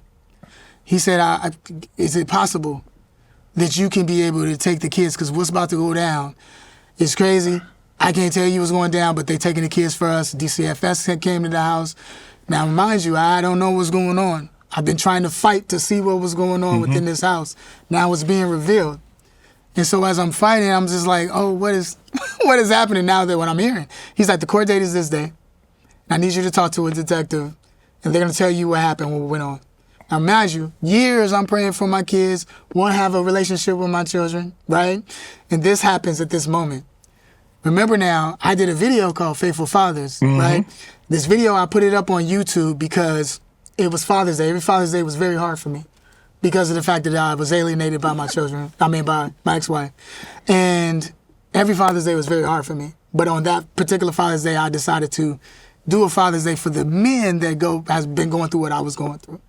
And the Lord told me to do that, and I did it. The detective, when DCF went to that house, they said, okay, we know whose kids this is. And they were talking about her guy. We said, well, these other 2, who are their father? And she said, oh, no, he don't want to be in their life. We don't know about that, right? Now they're taking the kids away from them. Right. So they would end up being in the system. Right. So at this point, he tells her guy friend tells her, he says like, yo, nah, he wants to be in their life. He does, and I know he wants to be in their life. I've been going along with what she's been saying, but at this point, I'm going to let you know this. The detective looked up my name because he said he's on TV. He's looked up my name. First video that pops up is the Faithful Fathers video. And she sees that, oh, this man loves his kids. She calls me up and says, this is the court date. I want you to be there. I go, I hadn't seen my kids in years. We all seen each other in this court situation with all of us being there together. And now we're outside of family court. We're DCFS court. And this one moves fast because this is about the children and finding them a home. At this moment now, also too, I'm with my beautiful wife who I'm with now, right? And me changing my life around and me saying, okay, I'm gonna be celibate, I'm gonna live my life, you know what I mean, and changing my life around. I met my beautiful wife. And in this process, we have been going to church and, letting the Lord lead and guide us, right? We get there and we're in court right now, and shout out to my wife because that's my best friend. And she prayed me through all this process, right? When I met her and prayed me through this. We get there and we go, they ask us, hey, we can't give them to her family. Would y'all take all the kids? Now, we live in a 1-bedroom apartment at this point. And it's 2 kids that are mine and 2 that ain't. And so 4 kids total. 4 kids total. And 2 kids that of someone with a whole situation. And my ex-wife, all these different things. Oh, my ex-wife was livid. Like, what? And I'm like, yo, I will take them. And I said we'll take them because my kids did not want to be separated from their siblings. So you took your 2 biological kids and the 2 kids that was conceived were, was one of the kids conceived while you were there? Yes.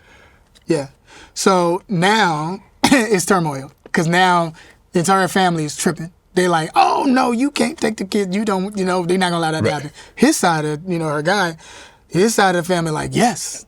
Because we know, and his thing was, I know what qualms we got, but I know what I did to you. And she's going to do the same thing to me. And I'm not going to be able to see my kids. So you take them. And I know that if you take them, I'm going to be able to see them. And in this process, you got to think about. I ain't helping you. I ain't helping you.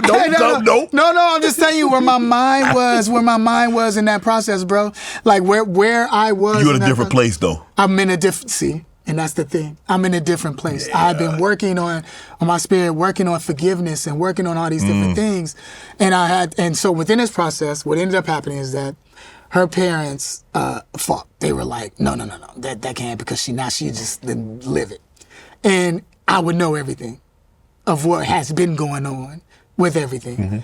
So they ended up saying, okay, if all of y'all do therapy, all of y'all's together, then you could take all 4.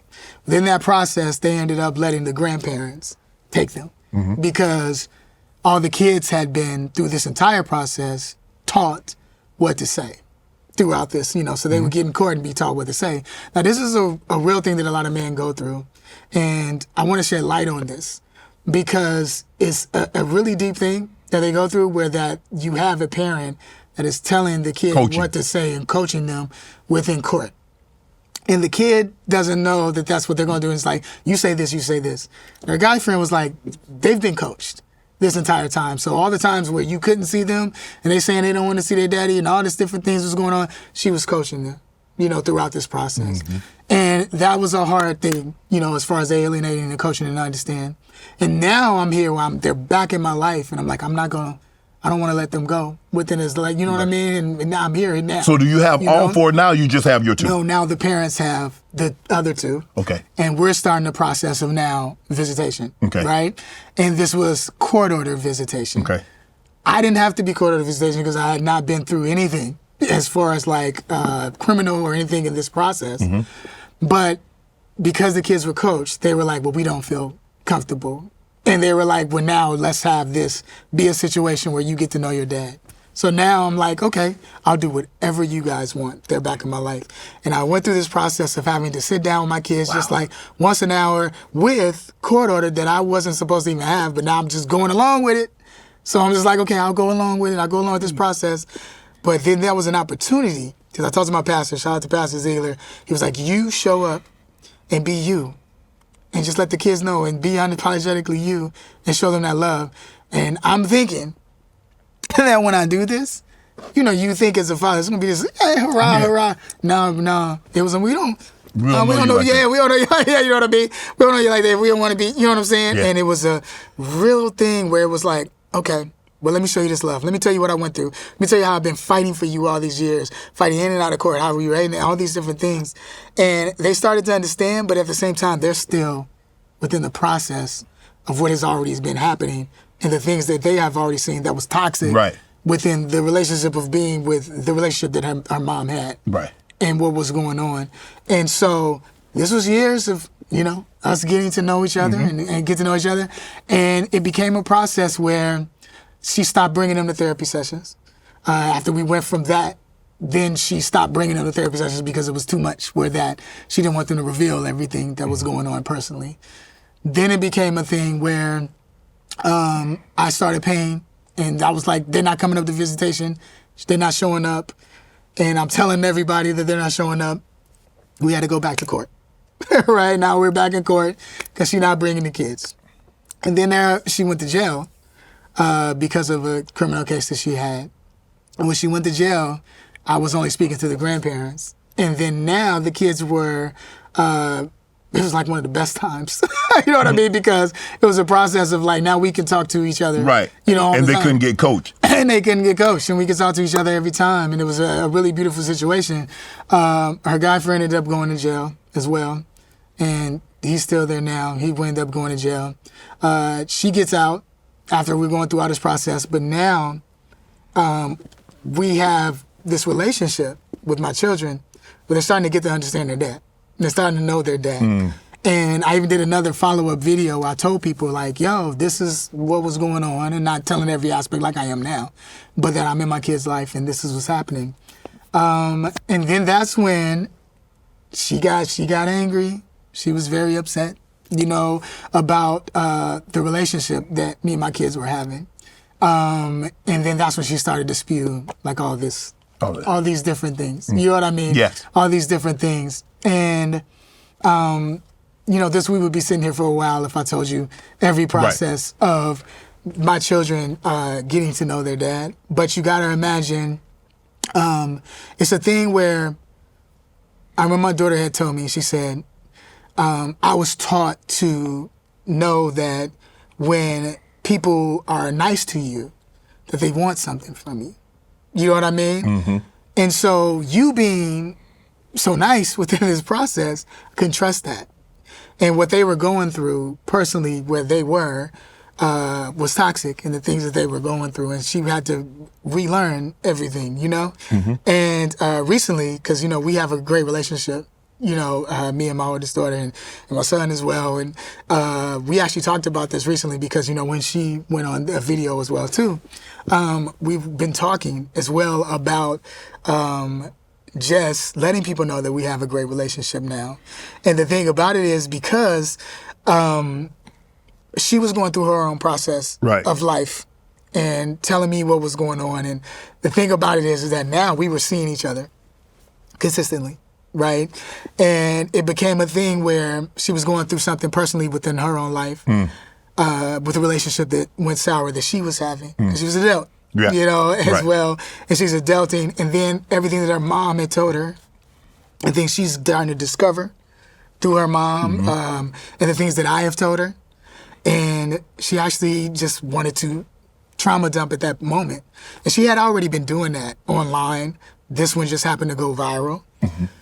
And she realized where, in the process of it all, what she was personally going through, she was hurt, with what she was going through. And she just wanted answers. And she didn't understand that the process that I was going through and everything I was trying to tell her. And she understood that there was a consistency with the things that I had been saying, and an inconsistency with what her mom was saying and their family and that side was saying.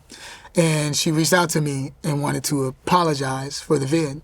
When the video came out, as a father, I was, like you said, hurt. But then at the same time, there's this love for my daughter. When I started seeing all the comments and the things that she was going through, because I've dealt with all of that with her mom already. But just her being, people coming at her that way, she needed to be prayed through that and what was going on. And she went and got therapy and all these different things through the process of things that she was going through. And because that was 2 years ago. And she reached out to me and apologized. And I also told her, I was like, look, I was putting up boundaries. Well, I was being guarded because I was guarded because of everything that I was going through with her mom. I was guarded. You know what I mean? And she was also guarded because how can I trust with all the things that's been going on, because I can't trust anybody. But it's poor, but I tell you, hurt people, but heal people. Yes. And the thing about it is when you're healed and when you show that what's in your heart, that Christ is in your heart and that love, the breakthroughs that has happened with that, I mean, and I'm so proud of her, all the things that she's doing now, and her finding herself and finding her voice. She got a podcast. She's doing her own thing. She's doing amazing things. Has an amazing job. My son has an amazing job. And I love all my kids, all 4 of them, you know what I mean? Lyric and Allure, my oldest children, and Wisdom and Honor, my 2 youngest ones. I love all 4 of them together. These are my babies. And so the thing about it as fathers, I mean, whoever's listening right now, I just want to let them know to keep fighting. A lot of times that men that would see or hear or see the things that I've gone through, and people that don't know my story, because you know how Instagram is, and these videos, you know, they might, because the stuff that you talked about, you're talking about a span over 30 years. Right. You know what I mean, of things that were ups and downs of life in my journey. I will never change any part of it because of the fact that it made me the man that I am today. And I know that the men that I've helped, through men that I know that go through this personally. Yes. They're men that have killed themselves over this, that have not seen their children because of being alienated, because of dealing with the things with their ex. Women have been going through this too. I've been in court and seen men break down. I've broken down in court. I've been through all of that, losing money, not having money, doing all these things for the fight. And then to have your kids go, I don't care anyway. You know what I mean? Through that process. But to know, like, to keep fighting, to keep going, like, no, I love you. And let's really talk and have some real conversations. And let's really talk about what's really going on. When you get to the other side of that, it's such a blessing, man. It's so strong. Like, nothing can come between that.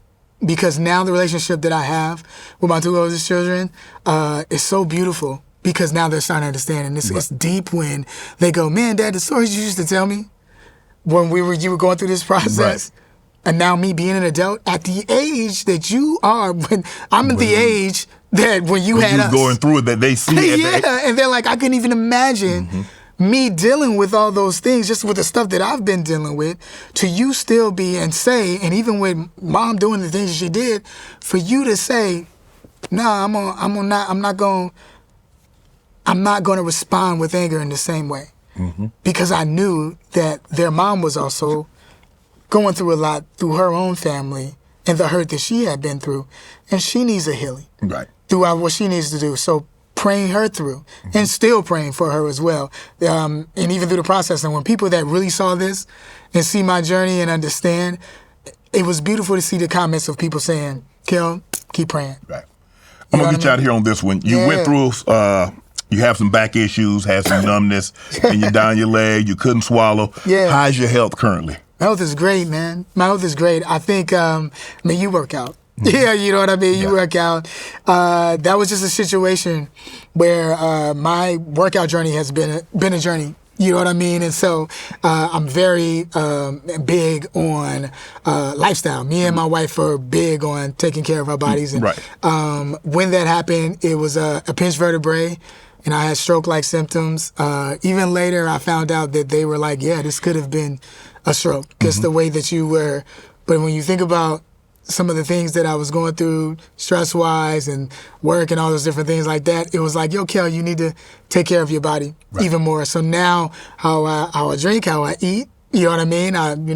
All those different things. Like I said, like, give me that tea. You know what I mean? Yes. And I just really took care of my body.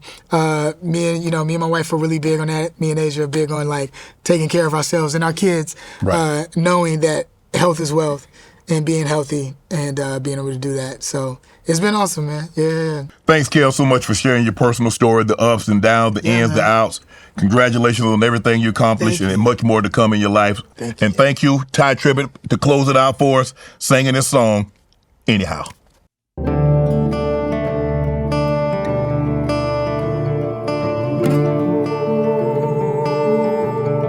know times get hard sometimes, y'all. I wrote this song during the pandemic. Hopefully it'll encourage you. It'll encourage you. It's called Hallelujah, Anyhow. Yeah. I know you have good plans for me, plans to prosper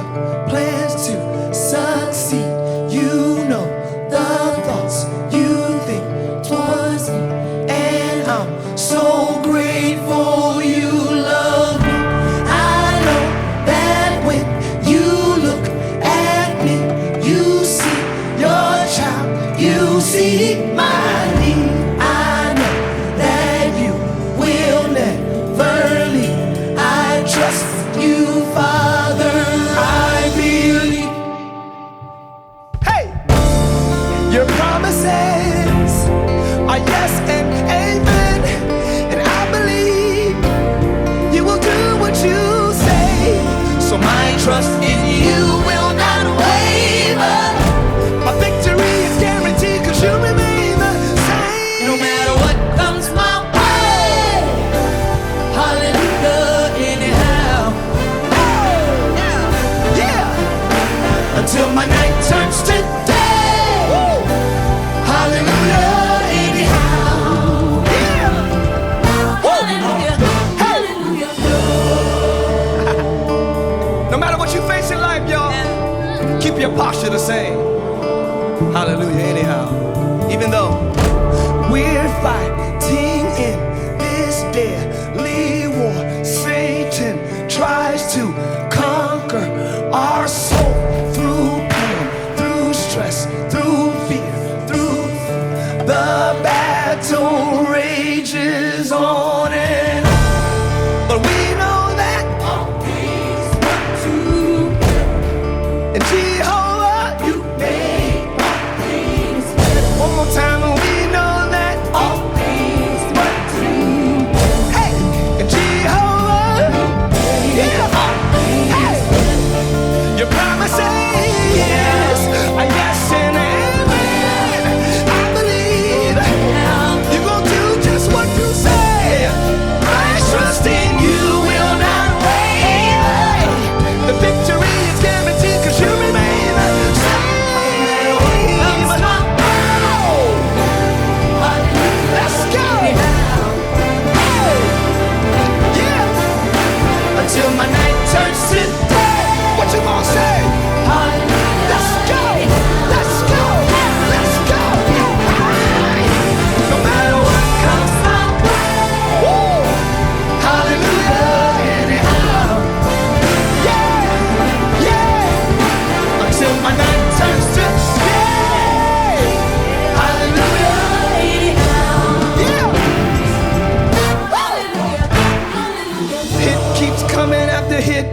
Got me thinking maybe this is it. Got this war going on in my mind, trying to make me think my faith is counterfeit. What? No. Certain days it feel like my faith is running low.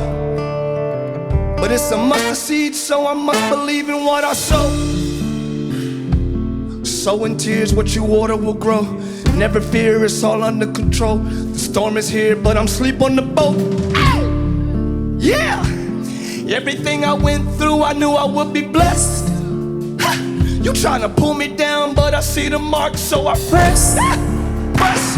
Christ brought me out so many times, why stress? So I'ma sing hallelujah anyhow through the test. Anyhow, hallelujah, anyhow, hallelujah, anyhow, hallelujah, anyhow. God bless y'all. Never let your troubles get you down. Just sing hallelujah anyhow.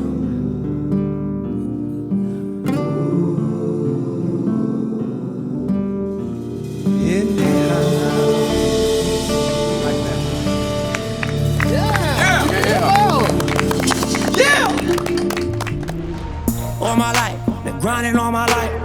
Sacrifice, hustle paid the price. Want a slice, got to roll the dice, that's why. All my life, I've been grinding all my life. Look, all my life, been grinding all my life. Sacrifice, hustle paid the price. Want a slice, got to roll the dice, that's why. All my life, I've been grinding all my life.